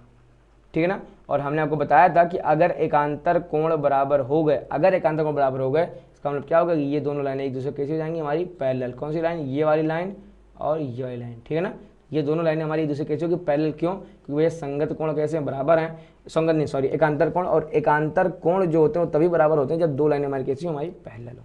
ठीक है ना, बना एकांतर कोण है, सीधे हम लोग यहाँ पे क्या लिख देंगे, अतः करके ए डी जो है हमारा वो कैसा है, बी सी के समांतर है। ठीक बेटा, ये क्या हो गया हमारा, हैंस प्रूव्ड। ठीक है, देखिए सवाल आसान है, सवाल बड़े बेटा चुटकियों में हो जाएंगे। ठीक है ना, अभी के ध्यान से, चतुर्भुज ए सी बी डी में ए सी बराबर हमारा किसके, देखिए ध्यान से, ए सी बराबर है ए डी के। ठीक है ना, ठीक है, और कह ए बी जो है कोण ए को समद्विभाजित करता है। ठीक है ना, समद्विभाजित मतलब क्या हो गया कि हमारा जो ये वाला कोण है वो ये वाले कोण के बराबर है। ठीक है, तो दर्शाइए कि त्रिभुज ए बी सी यानी यह त्रिभुज सर्वांगसम है त्रिभुज ए बी डी के। ठीक है ना, यानी ये वाला जो हमारा त्रिभुज है वो सर्वांगसम है ये वाले त्रिभुज का। ठीक है ना, कैसे करेंगे बहुत ध्यान से देखेंगे। देखिए आसान बहुत, ठीक है ना। जब भी हमको दो त्रिभुज सर्वांग सिद्ध करने तो हमारे दिमाग में सबसे पहला काम है फॉर्मूला याद आना, ठीक है ना, कि या तो हम लोग यहाँ पे लगाएंगे साइड एंगल साइड, या तो हम लोग लगाएंगे यहाँ पे एंगल साइड एंगल, या तो हम यहाँ पे लगा देंगे क्या साइड साइड साइड, या तो हम लोग यहाँ के लगा देंगे RHS, ठीक है ना। ये कहाँ लगेगा, जब त्रिभुज हमेशा कैसा हो 90 यानी समकोण हो। ये कब लगेगा, जब तीनों भुजाएं बराबर हो। ये कब लगेगा, जब दो कोण और उनके बीच की भुजा बराबर हो। ये कब लगेगा, जब दो भुजा और उनके बीच का कोण बराबर हो, ठीक है ना। अब देखिए हम लोग जो त्रिभुज हमको सर्वांगसम सिद्ध करना, सबसे पहला हमारा काम कि हम लोग यहाँ पे लिख देंगे, सबसे पहला काम हमारा दिया है, ठीक है ना। क्या दिया है, हम लोग ये सीधे लिख देंगे, क्या दिया हमारा, देखिए ध्यान से, AC बराबर किसके दिया है, AD के, ठीक है ना। और क्या दिया है, तो देखिए कोण BAC बराबर कोण BAD के, ठीक है बेटा। ये क्या कोण एक को समडिवाइड करना, मतलब ये जितना ये उतना ही ये होगा, ठीक है ना। अब यहाँ पे हमारा अगली हेडिंग क्या निकल के आएगी, अगली हेडिंग हमारी आएगी क्या, सिद्ध करना। तो सिद्ध करना, ठीक है, क्या सिद्ध करना हमको यहाँ पे सिद्ध करना है कि त्रिभुज ABC सर्वांगसम है त्रिभुज ABD के, ठीक है ना। सीधा हमारा अगला काम क्या आता है, हल, ठीक है ना। अब देखिए हल क्या करते हैं, इन्हीं में से कोई ना कोई लगने वाला है, ठीक है ना। अब देखिए ध्यान से, जो त्रिभुज हमको सर्वांगसम सिद्ध करने हैं, सबसे पहला हमारा काम है उन दो त्रिभुजों को हम लोग ले लें, ठीक है ना। हम लोग यहाँ लिख देंगे क्या, कि त्रिभुज ABC और त्रिभुज ABD में, ठीक है ना, इन दोनों त्रिभुजों में, ठीक है। अब देखिए ABC में क्या कुछ बराबर है, तो आप देखेंगे ध्यान से, देखिए इसने हमको दिया भी क्या, AC बराबर किसके, AD के, तो हम लोग यहाँ क्या लिख देंगे, AC बराबर है AD के। अच्छा ऐसा क्यों, हम इसके ब्रैकेट में कारण बताएंगे, भैया क्या ये दिया है, ठीक है ना। फिर हम क्या देंगे, देखिए ये वाला कोण इस कोण के बराबर दिया है, तो लिख देंगे कोण BA, तो ये हो जाएगा हमारा कोण BAC बराबर है कोण BAD के, ठीक है ना। अच्छा ऐसा भी क्यों, तो हम लोग क्या कर देंगे, ये भी हमारा दिया है, ठीक बेटा, ठीक है, ये हो गया।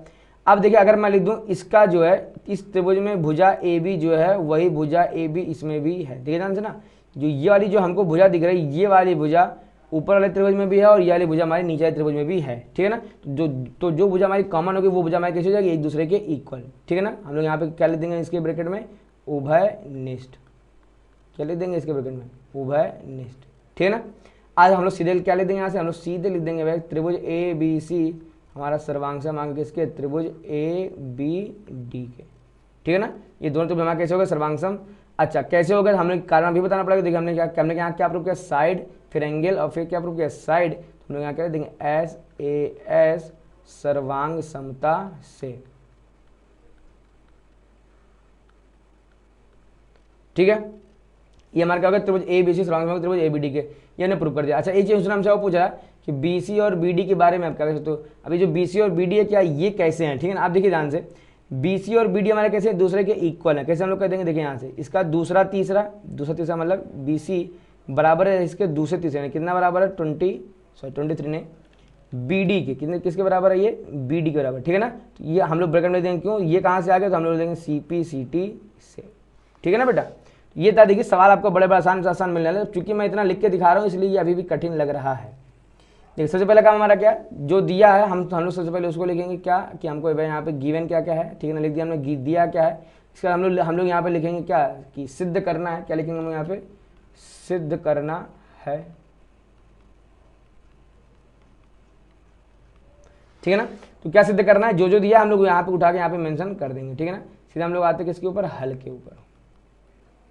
अब देखिए हल कैसे करेंगे, क्या कह रहा है, त्रिभुज ABD, तो जो कह रहा है पहले तो हम लोग वही त्रिभुज ले लेते, तो ले लेंगे हम यहाँ त्रिभुज ABD और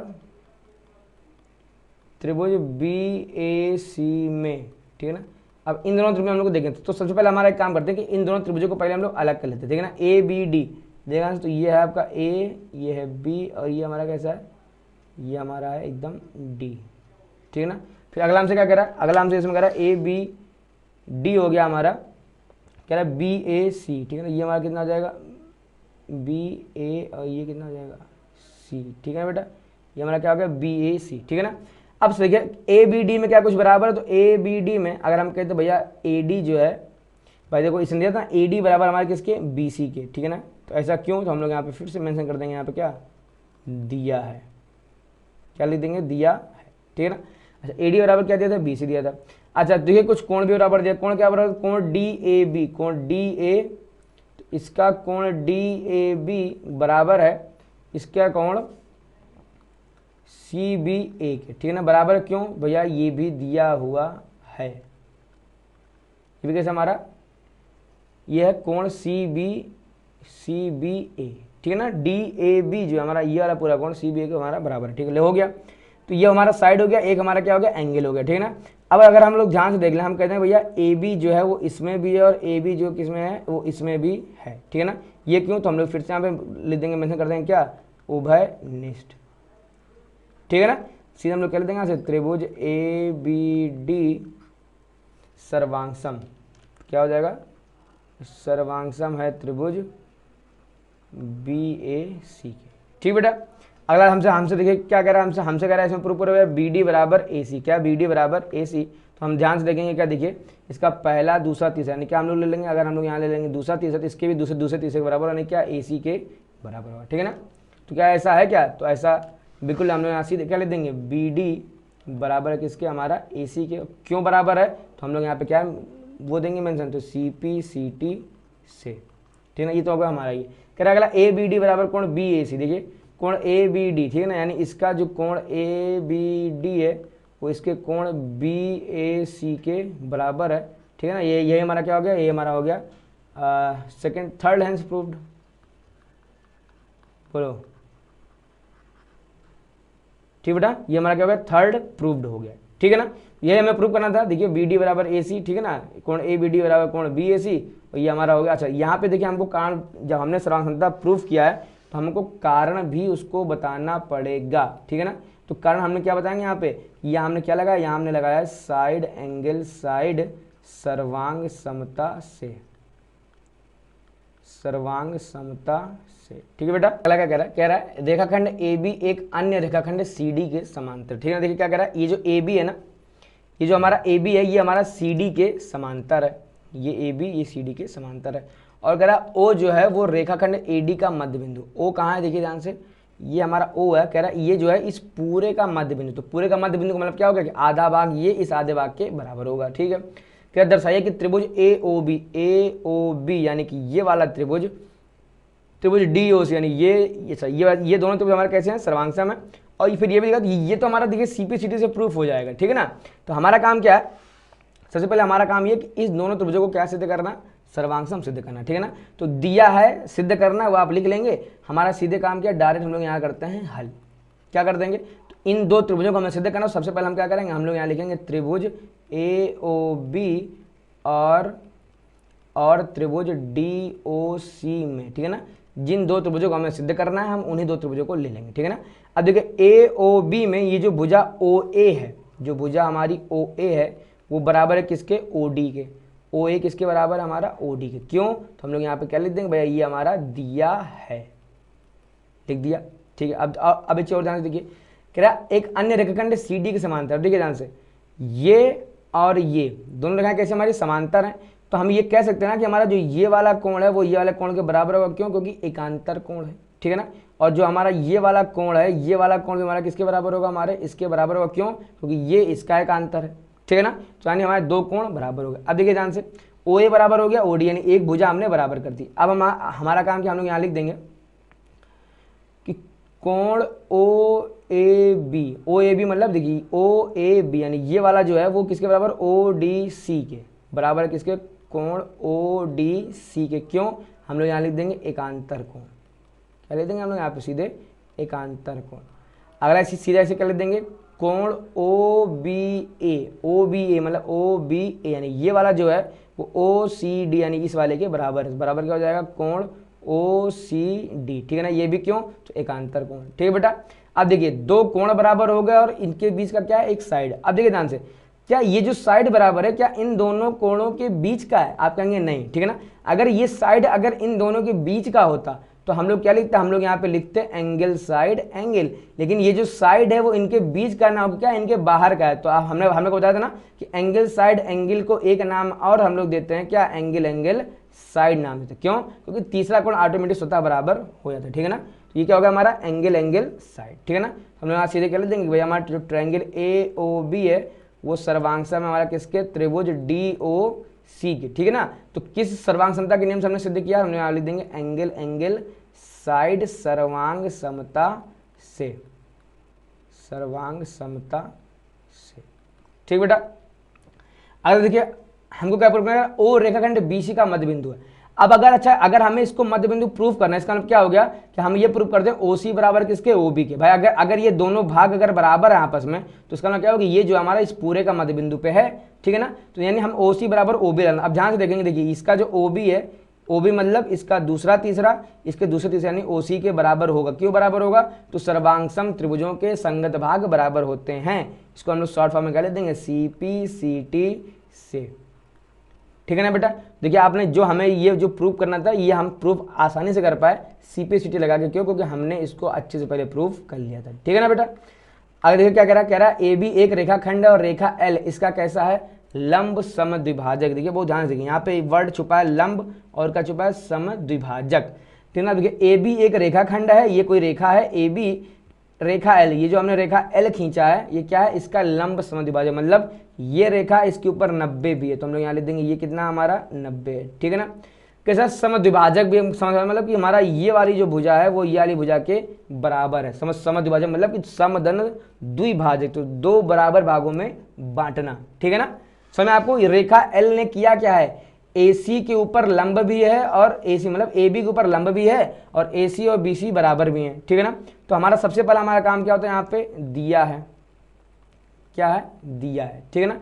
दिया हमें, देखो अब दिया है हमें, उसने कहीं डायरेक्ट दिया है क्या कि कोण PCB 90, कहीं डायरेक्ट नहीं दिया, उसने भाषा दी है। तो इस बार हमको डायरेक्ट यहाँ पे लिखना है, क्या लिख देंगे, यहाँ पे कोण PCB, देखो PCB यानी अगर ये 90 है तो जितना ये उतना ये बगल वाला है, तो बराबर है हमारे किसके, कोण PCA के। अच्छा बराबर है लेकिन कितने के हैं, तो ये दोनों कितने के दिए हैं हमको, ये दोनों 90-90 के दिए हैं, ठीक है ना। और क्या हमको दिया है, और हमको दिया है कि AC बराबर है किसके, BC के, AC बराबर है किसके, BC का। अच्छा ऐसा क्यों दिया है, क्योंकि भैया समद्विभाजक है, तो मतलब दो बराबर भागों में उसने AB को बांट दिया। ये दो चीज़ हमको पता है, ठीक है ना। अगला काम हमारा क्या, अगला काम हमारा यहाँ पे ये सिद्ध करना है, ठीक है ना। तो देखिए सिद्ध क्या करना है हमको, देखिए ध्यान से कह रहा है, ये जो बिंदु P है, बिंदु P A से और B से कैसा समदूरस्थ, मतलब कि जितनी दूरी P की A से है उतनी ही दूरी P की B से है, यानी समदूरस्थ यानी बराबर दूरी पर स्थित है, ठीक है ना। तो इसका मतलब क्या होगा, हमें यहाँ पर सिद्ध करना है भैया PA बराबर क्या, PB। क्या सिद्ध करना है हमको, PA बराबर PB। अब बहुत ध्यान से आप देखिए, चलिए PA अगर आप ध्यान से देखें, PA ये वाली जो भुजा है, ये वाली भुजा जो है हमारी, आप बताएंगे किस त्रिभुज की भुजा है, ये जो PA है किस त्रिभुज की भुजा है, तो आप देखेंगे PA इस त्रिभुज में, मतलब PA जो है वो इस त्रिभुज की भुजा हो गई, और PB जो होगी हमारी PB किस त्रिभुज की भुजा होगी, वो वाली इस त्रिभुज की भुजा होगी, ठीक है ना। अब ये एक अलग त्रिभुज है और ये वाला एक अलग त्रिभुज है, और दो अलग अलग त्रिभुज, यानी एक त्रिभुज ये हो गया, एक त्रिभुज ये हो गया। तो अगर इस त्रिभुज के किसी भुजा को इस त्रिभुज के बराबर करना हो, तो हमारे पास केवल और केवल एक ही हथियार है, वो हथियार क्या है, सर्वांग समता, ठीक है ना बेटा। अगर इसकी भुजा के बराबर करनी है, तो यानी हमको करना क्या है, इन दोनों त्रिभुजों को अगर हम लोग क्या सिद्ध करते हैं, सर्वांग सम सिद्ध करते हैं, तो ये दोनों त्रिभुजों की भुजाएं आपस में दूसरे के बराबर हो जाएंगी। और अगर कोण भी अगर हमें सिद्ध करना है कि इसका कोई कोण इसके कोण के बराबर है, ठीक है ना, तो हम क्या लिख देंगे, अगर हम किसी तरीके से अगर हम इन दोनों त्रिभुजों को अगर हम सर्वांग सम सिद्ध कर पाए, उसका मतलब क्या होगा कि दोनों त्रिभुज हमारे कैसे एक दूसरे के सर्वांग सम है, ठीक है ना। तो अगर दो त्रिभुजों की कोई भी चीजें बराबर करनी हो, दो अलग अलग त्रिभुजों की कोई भी चीजें बराबर करनी हो, तो हम लोग क्या लगाते हैं सर्वांग समता, ठीक है ना। तो हमें यहाँ सिद्ध करना है क्या, PA बराबर PB। तो जब हमको ये सिद्ध करना है, तो हम लोग क्या करेंगे, इस त्रिभुज को इस त्रिभुज के क्या कर देंगे, सर्वांग सम सिद्ध कर देंगे, ठीक है ना बेटा। तो हम लोग यहाँ पे क्या लिखेंगे, हल। अब देखिए लिखेंगे हम लोग त्रिभुज PAC और देखिए यार हम लिए PAC, अब क्या लगेंगे त्रिभुज PBC में, ठीक है ना। हम लोग इन दो त्रिभुजों में लगाएंगे, क्या लगाएंगे, देखिए लिखते हैं, लिख दें, देखिए कोण PCA मतलब ये वाला कोण 90 है, तो भैया ये वाला कोण तो कितना हमारा 90 है, ठीक है ना। तो PCA बराबर है कोण PCB के। अच्छा क्यों, हम लोग यहाँ लिख देंगे ब्रैकेट में, भैया दोनों कैसे, यानी प्रत्येक कैसे हमारे समकोण है, लिख दिया हमने प्रत्येक समकोण, ठीक है। अब हम लोग देखेंगे क्या, AC हमारा किसके बराबर है, BC के। इसकी जो भुजा AC है वो किसके बराबर है, इसके BC के, ठीक है ना। अच्छा क्यों, ये भी हम लोग कर ले देंगे, दिया है, लिख दिया हमने, दिया है, ठीक है ना। अब ध्यान से देखेंगे तो इसका इसमें भी पीसी है और इसमें भी पीसी है, देखिए ना, जो ये वाली भुजा है ना पीसी, पीसी इस त्रिभुज में भी है और पीसी इस त्रिभुज में भी है, तो हम लोग यहाँ क्या लिख देंगे, ये लिख देंगे, इसको हम लोग लिख देंगे उभयनिष्ठ, ठीक है ना। जिसे हमारा देखिए साइड साइड और ये क्या हो गया हमारा एंगल, ठीक है ना। देखिए इन्हीं दोनों साइडों के बीच का एंगल है ये, ठीक है ना। देखिए ध्यान से, ये साइड इस साइड के इक्वल है और ये साइड तो कॉमन है, तो मतलब इन दोनों साइडों के बीच का एंगल ये वाला है, ये इन दोनों साइडों के बीच का एंगल ये वाला, इन्हीं दोनों के बराबर, तो आपस में हम लोग कर देंगे सीधे कि त्रिभुज PAC सर्वांगसम है त्रिभुज। अब यहाँ पर ठहरना है आपको, ठीक है ना। देखिए इसका कोण C इसके कोण C के बराबर है, मतलब क्या होगा कि जहां यहाँ पे C लिखा है वही यहाँ पे भी C लिखेंगे, ठीक है ना। तो यहाँ पे C देखेंगे ध्यान से, कहाँ लिखा है, यहाँ पहला ये है, दूसरा ये और तीसरा ये है, तो यहाँ भी पहले नंबर पे कुछ आएगा, दूसरे नंबर पे कुछ आएगा और तीसरे नंबर पे कुछ निकल के आएगा। तो तीसरे नंबर पे यहाँ पे क्या लिखा हमने, C लिखा है, तो यहाँ भी तीसरे नंबर पे हम लोग क्या देंगे, C लिख देंगे, ठीक है ना, पहली चीज। अब हम लोग देखेंगे दूसरा क्या कर रहे हैं, देखिए AC बराबर है किसके, BC के, तो AC यानी दूसरा तीसरा बराबर है किसके, BC के, ठीक है ना। तो यानी B जो हमारा कहाँ आ जाएगा, वो हमारा आ जाएगा दूसरे नंबर पे, ठीक है बेटा।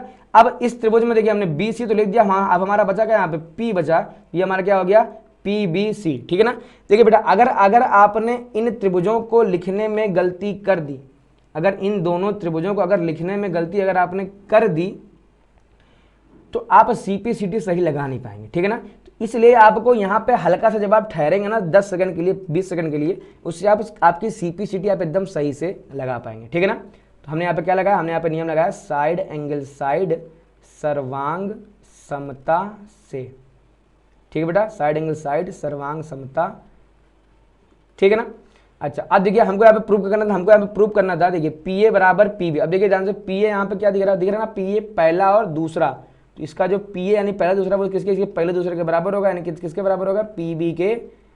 क्यों बराबर होगा, तो हमने दिया क्या, CPCT से, या आप चाहो तो ऐसे भी लिख सकते हो कि सर्वांगसम त्रिभुजों के संगत भाग, या आप लिख दो सर्वांगसम त्रिभुजों की संगत भुजा, ठीक बेटा। देखते हैं अगला सवाल क्या कह रहा है, चित्र में रेखाखंड AB पर AD और BC, देखिए AB कौन सा है, देखिए ये है, आपको दिख रही है ना, ये रेखा पूरी AB दिख रही, कह रहा है इस पर AD और BC, देखिए अब ये BC भी है ना, है, और ये हमारा क्या AD है, ठीक है ना। कह रहा है इस रेखा पर ये AD और BC जो है दो बराबर लंब रेखाखंड है। देखिए एक चीज यहाँ छुपी, बराबर भी है और कैसे हैं, ये लंब है, तो लंब का मतलब होगा कि ये भी 90 और ये भी 90 है, बराबर का मतलब होगा कि BC बराबर किसके, हमारे इसके बराबर हो गए। हमको कह रहा है दर्शाइए कि CD रेखाखंड, ये जो CD है ना, ये जो देख रहा आप CD जो है वो रेखाखंड AB को समद्विभाजित करता है, क्या करता है, समद्विभाजित करता है, यानी कि दो बराबर भागों में बांटता है। ये जो रेखाखंड है ना, ये वाली जो जैसे आप रेखाखंड खींचोगे तो ये वाली रेखाखंड इस पूरी रेखाखंड को दो बराबर भागों में बांटता है, यानी हमको सीधे क्या करना है, यहाँ से हमको सीधे करना है BO बराबर लेके आना है AO, क्या लाना है, BO बराबर लाना है AO, ठीक है ना।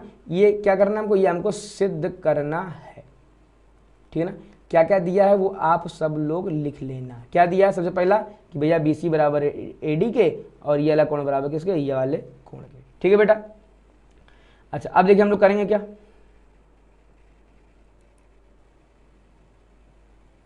देखिए हल लिखते हैं सीधे, थोड़ा पेन चेंज करते हैं।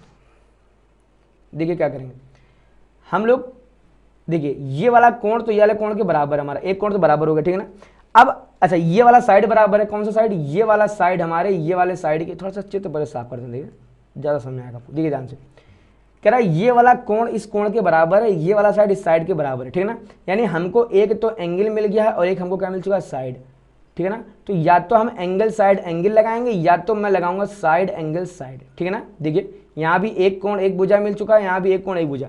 अगर हम एक कोण बराबर कर सकें तब तो ये लग जाएगा, अगर हम एक भुजा बराबर कर सके तो ये लग जाएगा। अब एक भुजा किसकी, देखिए अभी इससे जस्ट पहले हमने आपको समझाया था कि BO और AO बराबर करना है। BO इस त्रिभुज की भुजा है, AO इस त्रिभुज की भुजा। अगर दो अलग अलग त्रिभुजों की दो भुजा बराबर करनी हो या दो अलग अलग त्रिभुजों की अगर दो कोण बराबर करने हो तो हमारे पास केवल और क्या है, सर्वांग समता ही एकमात्र हथियार है। और सर्वांग समता हथियार में चार फार्मूले आते हैं, angle side angle, side angle side, side side side और RHS, ठीक है ना बेटा। अब RHS केवल समकोण में लगेगा, चूंकि यहाँ पे समकोण त्रिभुज है, आप यहाँ भी लगा सकते हो, ठीक है ना। बट चूंकि अभी RHS हमने आपको पढ़ाया नहीं, इसलिए अभी हम इसको लगाना सिखाएंगे नहीं, ठीक है ना। सबसे लास्ट वाले पार्ट में हम आपको RHS से ही सवालों को हल करना सिखाएंगे, ठीक है ना। साइड साइड साइड वहां लगता है जहां हमको तीनों भुजा बराबर पता हो, ठीक है ना। यहाँ हमको तो खुद ही एक भुजा बराबर प्रूव करनी, तो यानी ये भी लगने वाला नहीं है, ठीक है ना। देखिए अब यहाँ हमको एक एंगल एक साइड पता है, तो या तो ये लग जाएगा या तो ये लग जाएगा। अगर तीसरा एंगल मिल गया तो हमको ये लगा देंगे, अगर तीसरे हमको भुजा मिल गई तो हमको ये लगा देंगे, ठीक है ना। अब देखिए तो ये हमारा हो गया एंगल और ये हो गया हमारा साइड, ठीक है ना। अगर किसी तरीके से अगर हम ये प्रूव करते, देखिए ध्यान से, कि ये वाला जो कोण है वो ये वाले कोण के बराबर किसी भी तरीके से, ठीक है ना, तो हमारा क्या लग जाएगा एंगल और ये साइड और ये क्या हो गया हमारा एंगल, ठीक है ना। अगर किसी तरीके से हम ये प्रूव कर सकें तो कोण C बराबर है किसके, कोण D के, ठीक है ना। चलिए हम लोग इसको थोड़ा प्रूव करने की कोशिश करते हैं। देखिए ध्यान से, देखिए हम यहाँ पे लिख दें कि त्रिभुज OBC और त्रिभुज OAD में, ठीक है ना, क्या हो जाएगा, देखिए ध्यान से, इसका जो कोण B है इसके कोण A के बराबर है, ठीक है ना। यानी हम इसको लिखेंगे कि कोण OBC मतलब क्या हुआ, देखिए OBC यानी ये भी 90 है, ये किसके बराबर है, OAD के, कोण OAD के। कैसे भैया, तो प्रत्येक समकोण, समीकरण नहीं, प्रत्येक समकोण। अब जैसे हमारे पास जगह नहीं तो हम लोग यहाँ लिख देंगे, शॉर्ट में लिख देंगे प्रत्येक 90, ठीक है ना, लिख दिया आपने, एक हमारा 90 हो गया, ठीक है ना। अच्छा अब अगर हम लोग यहाँ लिख दें, लिख दीजिए, देखिए कोण BOC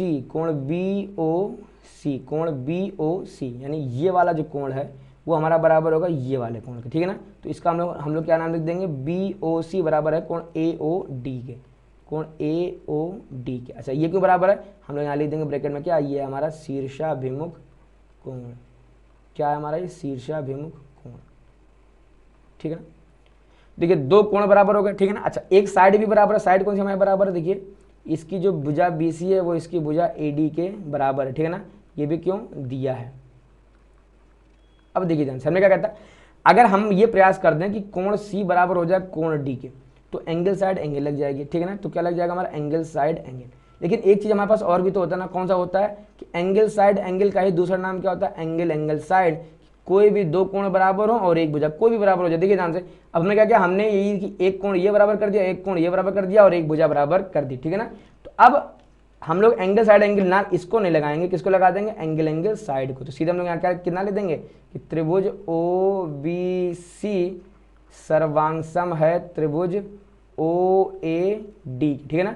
ये इसके कैसा है, हमारा सर्वांगसम है, ठीक है ना। कौन सी कंडीशन लगी हमारी, एंगल साइड सर्वांग समता से, ठीक है ना बेटा। ये हो गया आपका। अब हमको सीधे क्या करना है, BO बराबर A हो, तो देखिए ध्यान से, BO मीन्स दूसरा और पहला किसके बराबर होगा, AO यानी दूसरा और पहला कैसे आ जाएगा से हमारा CPCT से, ठीक बेटा। देखिए सर्वांग क्षमता अगर आपको अच्छे से आ गई होगी ना, तो अब आप बहुत अच्छे से सवालों को लगा पाएंगे, ठीक है ना। देखिए अगर कह रहा चित्र में L और M दो समांतर रेखाएं, ठीक है ना, यानी कौन कौन सा है भैया, ये वाली रेखा भी इस रेखा के कैसी समांतर है, कह रहा जिन्हें समांतर रेखाओं P और Q का एक अन्य युग्म प्रतिच्छेदित करता है, ठीक है ना। यानी देखिए ये दोनों भी आपस में समांतर है, P और Q आपस में समांतर है, L और M आपस में समांतर है, ठीक है ना। कह रहा हमसे कह रहा है दर्शाइए कि त्रिभुज ABC, तो आप यहाँ सब कुछ आप लिख देना, ठीक है ना, क्योंकि हमको क्या दर्शाना है, ठीक है ना। देखिए ध्यान से, त्रिभुज ABC मतलब हमको ये वाला जो त्रिभुज है वो CDA, हमको ये त्रिभुज को क्या लाना है, हमको लाना है सर्वांगसम लाना है, ठीक है ना। तो देखिए बड़ा आसान है, कैसे करेंगे, देखिए चूंकि देखिए ये वाली जो रेखा है वो हमारी ये वाली रेखा के क्या है, समांतर है, ठीक है ना। और हम एक बार को मान लेते चलिए ये वाली रेखा हमारी कैसी हो गई, तिरछी रेखा, कैसी हो गई हमारी, ये तिरछी रेखा है, ठीक है ना। अब अगर हम लोग यहाँ पे एक चीज आपको दिखाने का प्रयास करते हैं, देखिए ये वाला जो कोण है वो हमारा इस कोण के बराबर है, क्यों, एकांतर कोण, समझ में आपको, ये वाला जो कोण है हमारा इस वाले कोण के बराबर है, क्यों, देखिए ना जेड का रूप बन रहा है। देखिए ध्यान से, ये यहाँ से आप चलेंगे, फिर आप यहाँ आएंगे और फिर आप किधर जाएंगे, यहाँ जाएंगे, ठीक है ना। तो ये हमारा जेड का रूप बन गया, तो ये वाला कोण हमारा किसके बराबर हो गया, ये वाला कोण, ठीक है ना। ऐसे ही अगर मैं यहाँ पे आपको दिखा सकूँ, देखिए ध्यान से, कि ये वाला जो कोण है वो हमारा बराबर है ये वाले कोण के, कैसे बराबर है, आप देखिए ध्यान से, इस बार आप समांतर ले लीजिए, किसको, इस बार समांतर लीजिए, P और Q समांतर हैं और ये वाली रेखा कौन सी हमारी, ये वाली रेखा तिरछी रेखा, ठीक है ना। अब देखिए जेड का रूप कैसे बनेगा, देखिए जेड हमारा यहाँ से जाएगा, थोड़ा सा मैं सही से बनाता हूँ, जेड हमारा ऐसे जाएगा ये दिख रहा है आपको, ये दिख रहा है आपको जेड वाला रूप, ठीक है ना। तो जेड वाला रूप ऐसे भी बन रहा है हमको, देखिए जेड वाला एक रूप हमको ऐसे बन रहा है, ठीक है ना, और एक जेड का रूप हमारा ऐसे बन रहा है, समझ में आ गया आपको, ठीक है ना। तो ऐसे में हमारा ये वाला इसके बराबर है और ऐसे में हमारा ये वाला इसके बराबर, ठीक है ना। तो इस पूरी आकृति में हमको एक तो यहाँ ऐसे दिख रहा है एकांतर कोण और एक हमको दिख रहा है ऐसे एकांतर कोण, ठीक है ना। चलिए थोड़ा सा इसको साफ करते हैं, अब आपको समझ में आएगा, ठीक है ना बेटा। मैंने क्या कहा, मैंने कह दिया कि इसमें जो ये वाला कोण है वो बराबर है ये वाले कोण का, क्यों, एकांतर कोण, ठीक है ना। और जो ये वाला कोण है वो किसके बराबर है, ये वाले कोण का, क्यों, एकांतर कोण, ठीक है ना। और बीच वाली भुजा हमको कैसी मिल गई, कॉमन, एसी कैसी हमारी कॉमन, तो हम लोग यहाँ पे क्या अप्लाई कर देंगे, एंगल साइड एंगल, ठीक है ना। चलिए हम लोग यहाँ पे लिखते हैं, देखिए कैसे लिख देंगे, हम लोग लिखेंगे त्रिभुज ए बी सी और त्रिभुज सी डी ए में, ठीक है ना। सबसे पहले हमारा काम क्या, देखिए कौन सा एंगल, ए बी सी का कोण ए सी बी, यानी ये वाला जो है, तो यहाँ लिख देंगे कितना, कोण ए सी बी, ये वाला बराबर है किसके, ये वाला, किसका नाम क्या है, कोण सी ए डी, ठीक है ना। क्या है इसका नाम, ए C B C A D के बराबर, कोण सी ए डी के बराबर, क्यों, हम लोग यहाँ लिख देंगे क्या, देखिए ये वाला कैसे बना, हम लोग यहाँ लिखेंगे एल पैरेलल एम और तिर्यक रेखा AC और तिर्यक रेखा AC द्वारा बना एकांतर कोण, ठीक बेटा, कैसा हमारा एकांतर कोण। अब देखिए मेरे पास जगह नहीं इसलिए थोड़ा सा 2-3 लाइन नीचे आ गया, बट आपके में जगह रहेगा ना तो आप इसको एकदम सीधे लिख देंगे, ठीक है ना, कि भैया ये वाला कोण इस वाले कोण के बराबर है, क्यों बराबर है, क्योंकि ये और ये समांतर और ये कैसे हमारा तिरछी रेखा, ठीक है ना। तो हमने पहला कोण बराबर कर दिया। अगला हमारा काम क्या, अगर हम लोग यहाँ पे लिख दें कि कोण सी ए बी यानी ये वाला जो कोण है किसके बराबर है, ये वाले के बराबर है, ठीक है ना। थोड़ा सा चलिए पेन चेंज कर देते हैं, देखिए जो ये वाला कोण है हमारा वो इस वाले कोण के बराबर है, कैसे, देखिए सी ए बी बराबर है हमारा किसका, ए सी डी के, ठीक है ना, किसके बराबर है, ए सी डी का। अच्छा ये भी क्यों, अब देखिए ये दोनों कोण बराबर क्यों है, तो हम लोग यहाँ पे क्या लिखते हैं, हम लोग यहाँ पे लिखेंगे, मेंशन करेंगे भैया पी पैरेलल क्यू, मतलब इस बार हमारी ये दोनों समांतर रेखा है और तिर्यक रेखा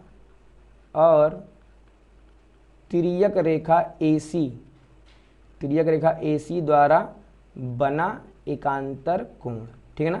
है ये भी एकांतर कोण, लेकिन इस बार समांतर रेखा कौन सी है, हमारी दूसरी है, ठीक है ना बेटा। एकांतर कोण हो गया, आपको 2 कोण बराबर दिख गया, ठीक है ना।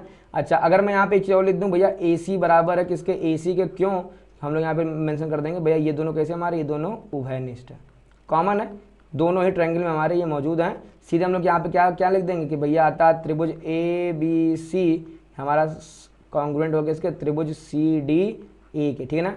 कौन सी हमने यहाँ पे लगाई है, तो हमने यहाँ पे लगाया है, देखिए एंगल साइड, ठीक है ना। अब मजे की बात यहाँ पे क्या, देखिए इन्हीं दोनों एंगलों के बीच का साइड है, तो हम लोग यहाँ लिख देंगे एंगल साइड एंगल सर्वांग समता से, ठीक बेटा। उम्मीद आपको समझ में आ गया होगा। हम लोग बढ़ते हैं आगे, देखिए क्या कह रहा है, देखिए सवाल हमने आपको यहाँ भरपूर लगा, हमने आपको भरपूर सवालों की प्रैक्टिस करा दी है, यही कारण हमारे वीडियो लंबे हो जाते हैं, ठीक है बेटा। लेकिन वीडियो देखने के बाद आपके पास कोई भी डाउट नहीं बचेगा, इस बात की तो गारंटी है।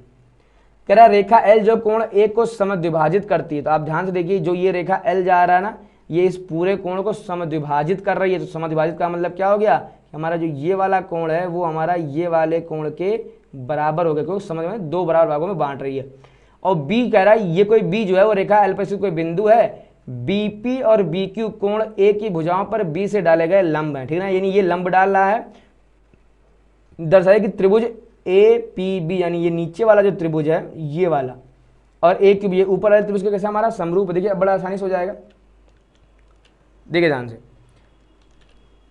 क्या दिया है, क्या सिद्ध करना है वो आप लिख लेंगे, ठीक है ना। हम लोग सीधे यहाँ पे क्या लिखते हैं, हल, क्या लिखते हैं हम लोग, हल, ठीक है ना। क्या लिखेंगे, देखिए APB सीधे लिख देंगे हम लोग त्रिभुज APB और त्रिभुज AQB में, ठीक है ना। देखिए ध्यान से अगर हम लोग यहाँ पे लिख दें कि कोण AQB नहीं, सॉरी AQB नहीं, देखिए पहले APB लिखा है ना, तो पहले हम लोग APB की क्वालिटी लिखेंगे, AQB की क्वालिटी बाद में आएगी, ठीक है ना।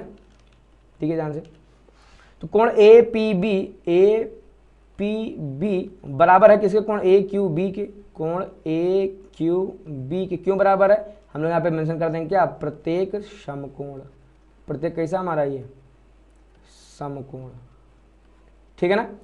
अच्छा ये तो हो गया, एक तो हमने प्रूव कर दिया। अब देखिए कोण भी बराबर हमारा कौन सा, इसका कोण ए, क्या नाम कर, इसको नामकरण कर देंगे कोण पी ए बी, इसका कोण पी ए बी बराबर है किसके कोण के, कोण क्यू ए बी के, कोण क्यू ए बी के। अच्छा भाई साहब क्यों, ये भी हमको क्या है दिया हुआ है, ठीक है ना। कितने दिया हुआ था, ये तो दिया था ना हमको, ये जो रेखा एल है वो इसका क्या है समद्विभाजक है, ठीक है ना। दो कोण बराबर हो गए, एक भुजा बराबर चाहिए, तो हम लोग यहाँ पे क्या लिख देंगे, हम लोग यहाँ पे मेंशन कर देंगे कि ए बी बराबर हो गया हमारे किसके, ए बी के, ठीक है। क्यों, ये उभयनिष्ठ है, कैसा है ये उभयनिष्ठ है, ठीक है ना।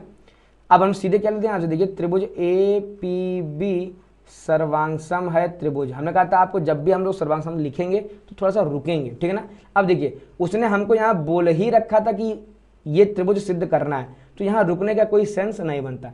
जब हमको वो मत बताया कि कौन सा त्रिभुज सर्वांगसम सिद्ध करना है, वो हमसे कुछ और गए सिद्ध करो, ठीक है ना। और फिर भी हमें कोई त्रिभुज सिद्ध करना हो, जैसे देखिए इससे ऊपर के सालों में देखिए क्या इस त्रिभुज में इसमें उसने बोल दिया हमको कि भैया ये दोनों त्रिभुज सर्वांगसम सिद्ध करना है, तो यहाँ आप आंख बंद करके ये लीजिए, इसमें कोई दिक्कत नहीं है, ठीक है ना। लेकिन इससे पहले वाले में देखिए क्या उसने यहाँ कहीं बोला था कि इन दोनों त्रिभुजों को आप सर्वांगसम सिद्ध करो, उसने यहाँ नहीं बोला था। ये दोनों त्रिभुज कौन से सर्वांगसम सिद्ध करेंगे, ये हमने अपने मन से सोचा था। तो जब हम अपने मन से दो त्रिभुजों को अगर हमको सर्वांगसम सिद्ध करना हो, तो हम लोग क्या करेंगे, तब हम लोग थोड़ा यहाँ रुकने के बाद लिखेंगे, हर चीज़ प्रॉपर मेंशन करके लिखेंगे कि कौन सी संगत भुजा कहाँ पे आनी चाहिए, ठीक है ना। तो जिस सवालों में वो कुछ पूछेगा और हमको सर्वांगसमता सिद्ध करनी हो, वहाँ थोड़ा सा रुक के ठहर के तब लिखते हैं कि कौन सा त्रिभुज किसके सर्वांगसम है, ठीक है ना।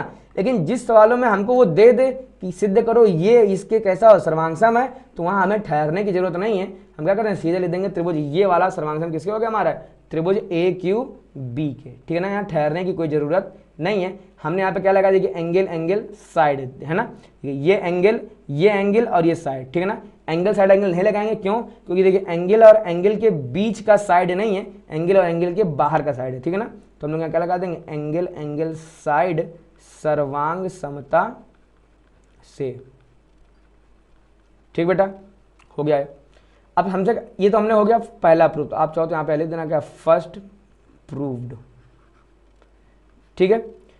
कह रहा बी जो है कोण की भुजाओं से सम दूरस्थ है। अच्छा कोण, कौन से कोण की बात हो रही है, देखिए कोण ये वाले कोण की बात हो रही है, ठीक है ना। ये वाला जो कोण है भाई, यही तो पूरा कंप्लीट कोण बन रहा था। इस कोण की भुजाएं कौन कौन सी होगी, तो इस कोण की पहली भुजा हो गई हमारी ये वाली, दूसरी भुजा हमारी हो गई ये वाली, ठीक है ना। कह रहा जो ये बिंदु बी है वो इन दोनों से सम दूरस्थ, मतलब हमको सिद्ध क्या करना था, हमको सिद्ध करना है कि बीपी बराबर है किसके, बी क्यू के, बीपी बराबर किसके है, बी क्यू के। तो देखिए यहाँ से क्या हम लोग सिद्ध कर सकते हैं, देखिए बीपी यानी क्या, तीसरा दूसरा, इसका जो है तीसरा दूसरा इसके तीसरे दूसरे के बराबर होगा, क्यों, क्योंकि आपको पता है सी पी सी टी से, है ना, सर्वांगसम त्रिभुजों के संगत भाग या संगत भुजाएं बराबर होती हैं, तो हम कहते हैं सी पी सी टी से, ठीक है ना। उम्मीद आपको ये भी समझ में आ गया होगा। अगला हमसे क्या कह रहा है, ए सी बराबर ए ई है। अब देखिए बहुत ध्यान से देखिएगा, ए सी कहाँ है, ए सी ये वाली जो भुजा है वो ए ई के बराबर है। कह रहा है ए बी बराबर किसके है, ए डी के, तो ए बी बराबर किसके है, वो ए डी के। और कोण बी ए डी यानी जो ये वाला कोण है, कोण ई ए सी ये वाले कोण कैसे बराबर है, कह रहा सिद्ध करिए बी सी बराबर डी ई, बी सी बराबर डी ई। अब जब भी आपको देखिए उसने हमसे यहाँ पे ये नहीं बोला कि भैया सर्वांगसम त्रिभुजों का इस्तेमाल करिए, उसने ऐसा कुछ नहीं बोला, बट हमको पता है कि देखिए बीसी किस त्रिभुज की भुजा दिख रही है, ये जो दिख रहा है आपको ये किस त्रिभुज की भुजा है। तो आप ध्यान से देखेंगे, देखिए बीसी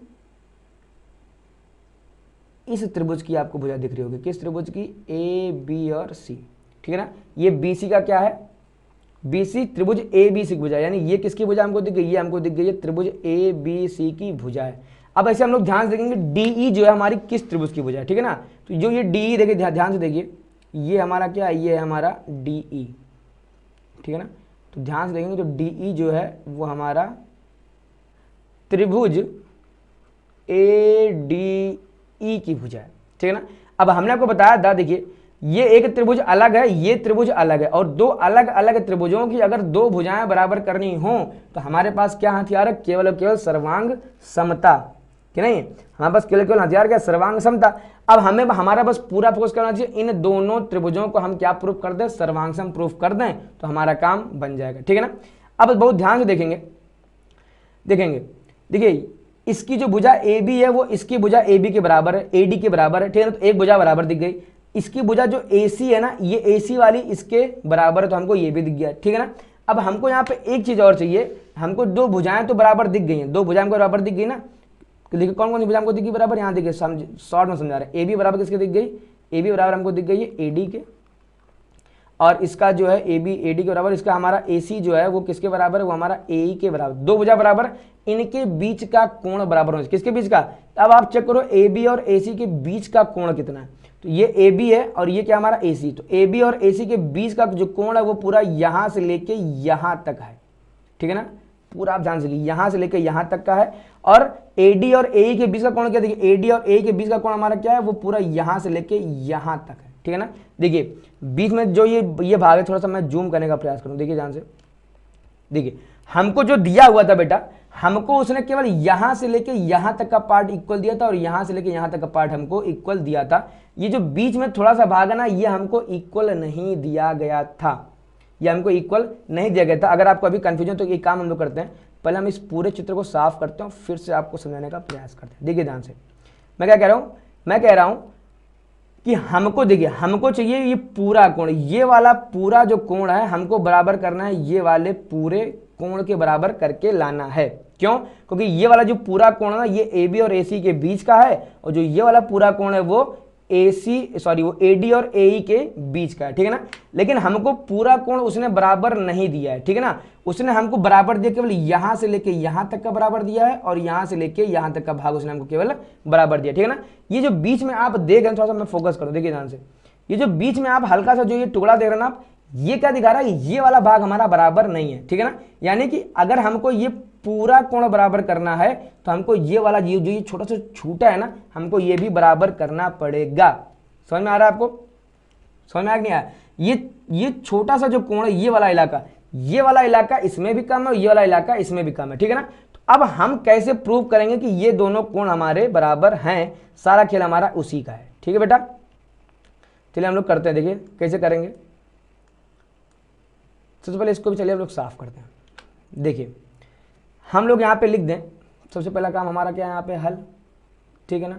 अब देखिए ध्यान से, हम लिख दें कि कोण बी ए डी मतलब कि केवल यहाँ से लेके यहाँ तक है ना। अभी हम ये बीच वाले की बात नहीं कर रहे हैं। बी ए डी बराबर दिया किसके? ध्यान से देखेंगे तो ई ए सी के, देखिए इसे हमको गिवन है, ई ए सी के, ये हमको क्या है? दिया हुआ है।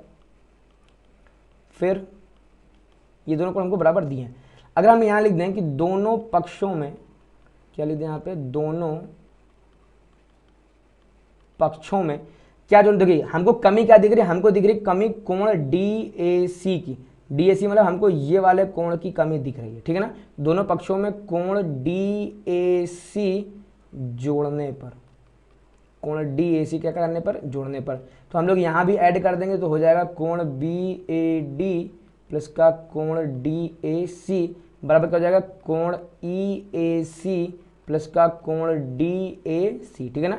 हमने क्या, हमने इस समय ये भी जोड़ दिया, इसमें भी ये हमने जोड़ दिया। अब आप ध्यान से देखिए, इस यहाँ से यहाँ तक के कोण में, देखिए बहुत अच्छे समझिए, मैंने कहा कि अगर यहाँ से यहाँ तक के कोण में अगर ये कोण जोड़ो तो हमको ये पूरा कोण नहीं मिल जाएगा, ये यहाँ से लेके यहाँ तक का पूरा कोण मिल जाएगा। और इस पूरे कोण का नाम क्या है? कोण बी ए, और ये देखिए पूरा कोण कहाँ तक है? सी, ठीक है ना।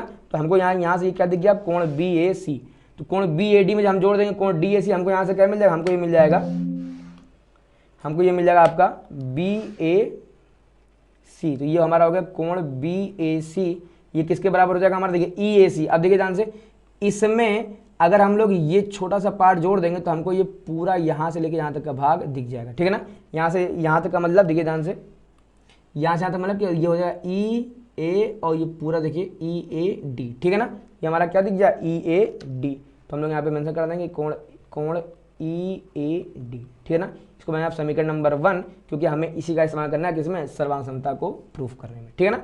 अब हम लोग जो दो त्रिभुज हमने जो ढूंढे थे, अब हम इन दोनों को क्या करेंगे? सर्वांग सिद्ध करेंगे। यहाँ लिखेंगे कि त्रिभुज ए बी सी और त्रिभुज ADE में, ठीक है ना। इन दो त्रिभुजों में देखिए सबसे पहले हम क्या है जो हमने यहाँ लिखा सब कुछ वही है, क्या है कि AB बराबर है किसके, AD के, क्यों दिया है, अच्छी बात है।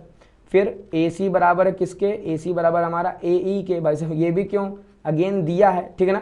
फिर अभी हमने प्रूव कर दिया क्या कि कोण BAC बराबर है किसके, हमारे कोण EAD के, है ना। ये दोनों बराबर हैं, कैसे, तो हम लोग यहाँ मेंशन कर देंगे क्या कि समीकरण 1 से, ठीक है ना। समीकरण 1 से हमने क्या कर दिया, ये बराबर प्रूव कर दिया, ठीक है ना। अब हमारा काम क्या होगा, देखिए ये दोनों त्रिभुज हमारा कैसे निकल गया, सर्वांग कौन कौन से त्रिभुज, त्रिभुज ABC सर्वांगसम आ गया त्रिभुज, यहीं पे रुकना है, क्यों, क्योंकि हम जब हम अपने मन से त्रिभुज सर्वांगसम सिद्ध करेंगे तो हमको बड़े अच्छे से सोच के लिखना है। देखिए जब भी, अब देखिए यहाँ पे कुछ साइड और ये एंगल इक्वल आ गया, जब भी साइड एंगल हो तो हम लोग करेंगे क्या, सबसे पहले हम लोग एंगल को इक्वल करेंगे। देखिए इसका कोण A इसके कोण A के बराबर है, तो यहाँ कोण A पहले नंबर पे लिखा है ना, तो यहाँ भी कोण A हम लोग कहाँ लिखेंगे, पहले नंबर पे लिखेंगे, ठीक है ना। अब देखिए AB किसके बराबर है, AD के, तो AB यानी पहला दूसरा, तो AD भी क्या हो जाएगा हमारा पहला दूसरा, ठीक है ना। तीसरा हमारा बचा कौन, E बचा, तो हमारा क्या हो गया ADE के, कैसा है ये सर्वांगसम सिद्ध हो गया, ठीक है ना। कौन सा लगा है इसमें, साइड एंगल, साइड हम लोग यहाँ पे मेंशन कर देंगे, साइड एंगल साइड सर्वांग समता से, ठीक है, ये हो गया। अब हमें सीधे क्या करना था, BC बराबर D। अब आप ध्यान से देखिए, तो ये जो BC है, BC यानी दूसरा तीसरा बराबर किसके, DE के, क्यों, अगेन वही CPCT से। देखिए अगर आप ये लिखने में गलती नहीं करेंगे तो CPCT एकदम सटीक बैठेगा, ठीक है ना। वो जो नियम हमने बताया था ना, अगर यहाँ ले रहे हैं दूसरा तीसरा तो इसका भी दूसरा तीसरा ही लेंगे, ठीक है ना। तो BC क्या है, दूसरा तीसरा, इसका भी क्या दूसरा, BC बराबर DE निकल के आ जाएगा, ठीक है बेटा। देखिए ये लास्ट सवाल है और उम्मीद कर रहे हैं आपको सर्वांग समता समझ में आ रही होगी। अगर आपको समझ में आ रही है तो वीडियो को पहले लाइक कर दीजिए, इसके बाद ये हम लोग क्वेश्चन देखना शुरू करते हैं। कह रहा है AB एक रेखाखंड है, तो भैया ये आपको दिख रहा है AB सबसे नीचे, ये एक रेखाखंड है, अच्छी बात है। P इसका क्या है, मध्य बिंदु। जैसे ही उसने कहा P इसका मध्य बिंदु, आपका दिमाग ठंडा चाहिए, इसका मतलब क्या हो गया कि AP बराबर किसके आ गया, हमारा BP के, क्यों, क्योंकि मध्य बिंदु हो गया। D और E रेखाखंड AB के एक ही ओर स्थित है, D और E एक ही ओर स्थित है, कोई दिक्कत नहीं। दो बिंदु इस प्रकार है कि कोण BAD, देखिए BAD यानी जो ये वाला कोण है, ये वाला कोण वो ABE यानी ये वाले कोण के बराबर है, ठीक है ना। और EPA क्या कह रहा है, EPA, तो भैया देखेंगे ध्यान से, EPA यानी कि जो ये वाला कोण है वो किसके बराबर है, DPB यानी ये वाले कोण के बराबर है। कह रहा है सबसे पहला काम हमको ये दिखा दीजिए कि ये जो त्रिभुज है, जब उसने त्रिभुज दे ही दिया है तो हमको कुछ भी दिक्कत की बात नहीं है, जो कह रहा है हमको वही बस ढूंढना है, ठीक है ना। चलिए हम ढूंढते हैं, सीधे क्या करते हैं हम लोग यहाँ पे हल। तो त्रिभुज DAP ध्यान से देखेंगे तो ये आपको दिख रहा है A D और ये क्या दिख रहा है आपको P, ठीक है ना। तो ये क्या हो गया हमारा ADP, ये हमारा कोण हो गया। अब अगला कोण नहीं, सॉरी, ये हमारा ट्रायंगल हो गया। अगला हम लोग ढूंढते हैं ट्रायंगल हमारा कौन सा दिख रहा है, तो ट्रायंगल EBP मतलब क्या हो गया, देखिए हमारा ये यहाँ से जाएगा EB और ये क्या आ गया हमारा P, ठीक है ना। देखिए यहाँ इसको हम कई कलर वाले पेन से इसको हम लोग मार्क कर रहे हैं ताकि आपको साफ साफ ये दिखे कि हम लोग किस ट्रायंगल की बात कर रहे हैं। तो ये जो रेड वाला ट्रायंगल और ये वाला ट्रायंगल हमको क्या करना है, हमको प्रूफ करना है, कैसा, कॉन्ग्रुएंट यानी सर्वांगसम सिद्ध करना है। सीधा हम लोग लिख देंगे यहाँ पे क्या कि त्रिभुज DAP यानी इसमें और त्रिभुज EBP में, तो ये है E, ये है B, ये है P में। अब ध्यान से देखिए DAP में अगर हम लोग यहाँ पे मेंशन कर दें कि कोण DAP यानी ये वाला कोण बराबर है किसके, ये वाला कोण को हमको दिया है, बराबर है कोण EBP के, क्यों, तो हम लोग यहाँ ब्रैकेट में लिख देंगे क्या, दिया है, लिख दिया, बहुत बढ़िया। अब हम लोग क्या करते हैं, हमको पता है AB बराबर किसके दिख रहा है, BP के, AB बराबर है किसके, AB नहीं AP, A से लेके P तक, ये हमारा AP बराबर किसके बेटा, BP के। अच्छा ये भी कैसे दिया है, ठीक है ना। अच्छा और देख लीजिए कोण कौन सा, देखिए ध्यान से, कोण AP। अब देखिए इस त्रिभुज का कोण, सॉरी त्रिभुज ADP में ये पूरा कोण हमको बराबर चाहिए, ये वाला पूरा कोण बराबर चाहिए ये वाले पूरे कोण के। लेकिन फिर भाई जो इससे पहले हमने क्या था ना, इन समय पता गायब क्या है, जो ये वाला भाग आते हैं ना, ये वाला भाग दोनों ही त्रिभुजों में नहीं है। तो हमको करना क्या पड़ेगा, हम सबसे पहले जाएंगे समीकरण बनाएंगे। इसको कैसे बनाएंगे, हम लोग यहाँ पे लिखेंगे, देखिए यहाँ क्या लिखेंगे, हम लोग यहाँ पे लिखेंगे दिया है, तो क्या दिया है दिया था कोण EPA, दिया है कोण EPA बराबर किसके दिया था, EPA बराबर दिया है DPB के, तो कोण DPB के। आप देखिए किस कोण की कमी है, तो आप कहेंगे ये वाले कोण, किस कोण का नाम क्या, कोण EPD। तो हम लोग क्या लिख देंगे, दोनों पक्षों में कोण EPD जोड़ने पर, ठीक है ना। जैसे ऐड कर देंगे, देखिए इधर कितना हो जाएगा EPA प्लस का कोण EPD, इधर कितना हो जाएगा कोण DPB प्लस का कोण EPD, ठीक है ना।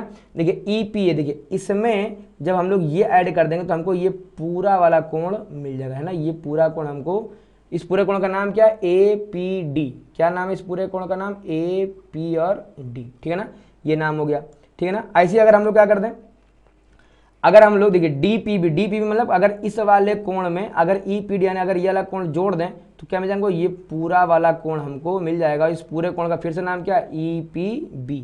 क्या हो जाएगा, कोण EPB, ठीक है, हो गया। ये हमको चाहिए था, ये क्या बन गया समीकरण नंबर 1। और हम लोग इसी का इसमें क्या करते हैं, डायरेक्ट यहाँ लिख देंगे क्या, कि कोण APD वो बराबर है किसके, कोण EPB के। क्यों बराबर है, हम लोग यहाँ पे फिर से मेंशन कर देंगे क्या भैया, समीकरण 1 से, ठीक है ना। जैसे हो गया सीधा हमारा क्या हो गया कि ट्रायंगल DAP कॉन्ग्रुएंट आ गया, यानी सर्वांगसम आ गया किसके, ट्रायंगल EBP के। कैसे हमने प्रूव कर दिया, देखिए ध्यान से, एक कोण एक साइड और एक ये भी क्या है कोण, ठीक है ना। एक कोण कोण और ये हमने क्या ले लिया, साइड, यानी क्या हो गया, एंगल साइड एंगल सर्वांग समता से, ठीक है बेटा। अब देखिए हमें प्रूव करना है AD बराबर BE, क्या प्रूव करना है यहाँ से, AD बराबर B हो जाएगा। देखिए AD यानी दूसरा पहला, AD यानी क्या, दूसरा पहला, BE यानी क्या, दूसरा पहला, यानी AD बराबर किसके आ गया, हमारा BE के बराबर आ गया। यानी हम लोग यहाँ से हम लोग क्या कह देंगे, CPCT से, हो गया आपका ये। तो बेटा तो हमने देखा पार्ट 1 में किस तरह से हम लोगों ने सर्वांग समता के ऊपर सवालों को लगाया, सर्वांग समता होती क्या, एकदम बेसिक से हम लोगों ने स्टार्ट किया और कुछ हाई लेवल के सवालों को भी लगाया हमने, ठीक है। तो उम्मीद करते हैं आपको ये वीडियो समझ में आया होगा। अगर वीडियो समझ में आया तो वीडियो को लाइक करिए, चैनल को सब्सक्राइब करिए। अगले पार्ट में हम लोग सर्वांग समता के कुछ और नियम देखेंगे, ठीक है ना, और हम लोग कुछ और सवालों को लगाने का प्रयास करेंगे। दोस्तों के साथ शेयर करिए, उनको भी बताइए कि एक चैनल ऐसा भी है जिसमें हम लोग डिटेल में पढ़ाई होती है यहाँ पे, ठीक है ना। मिलते हैं हम लोग अगले वीडियो में।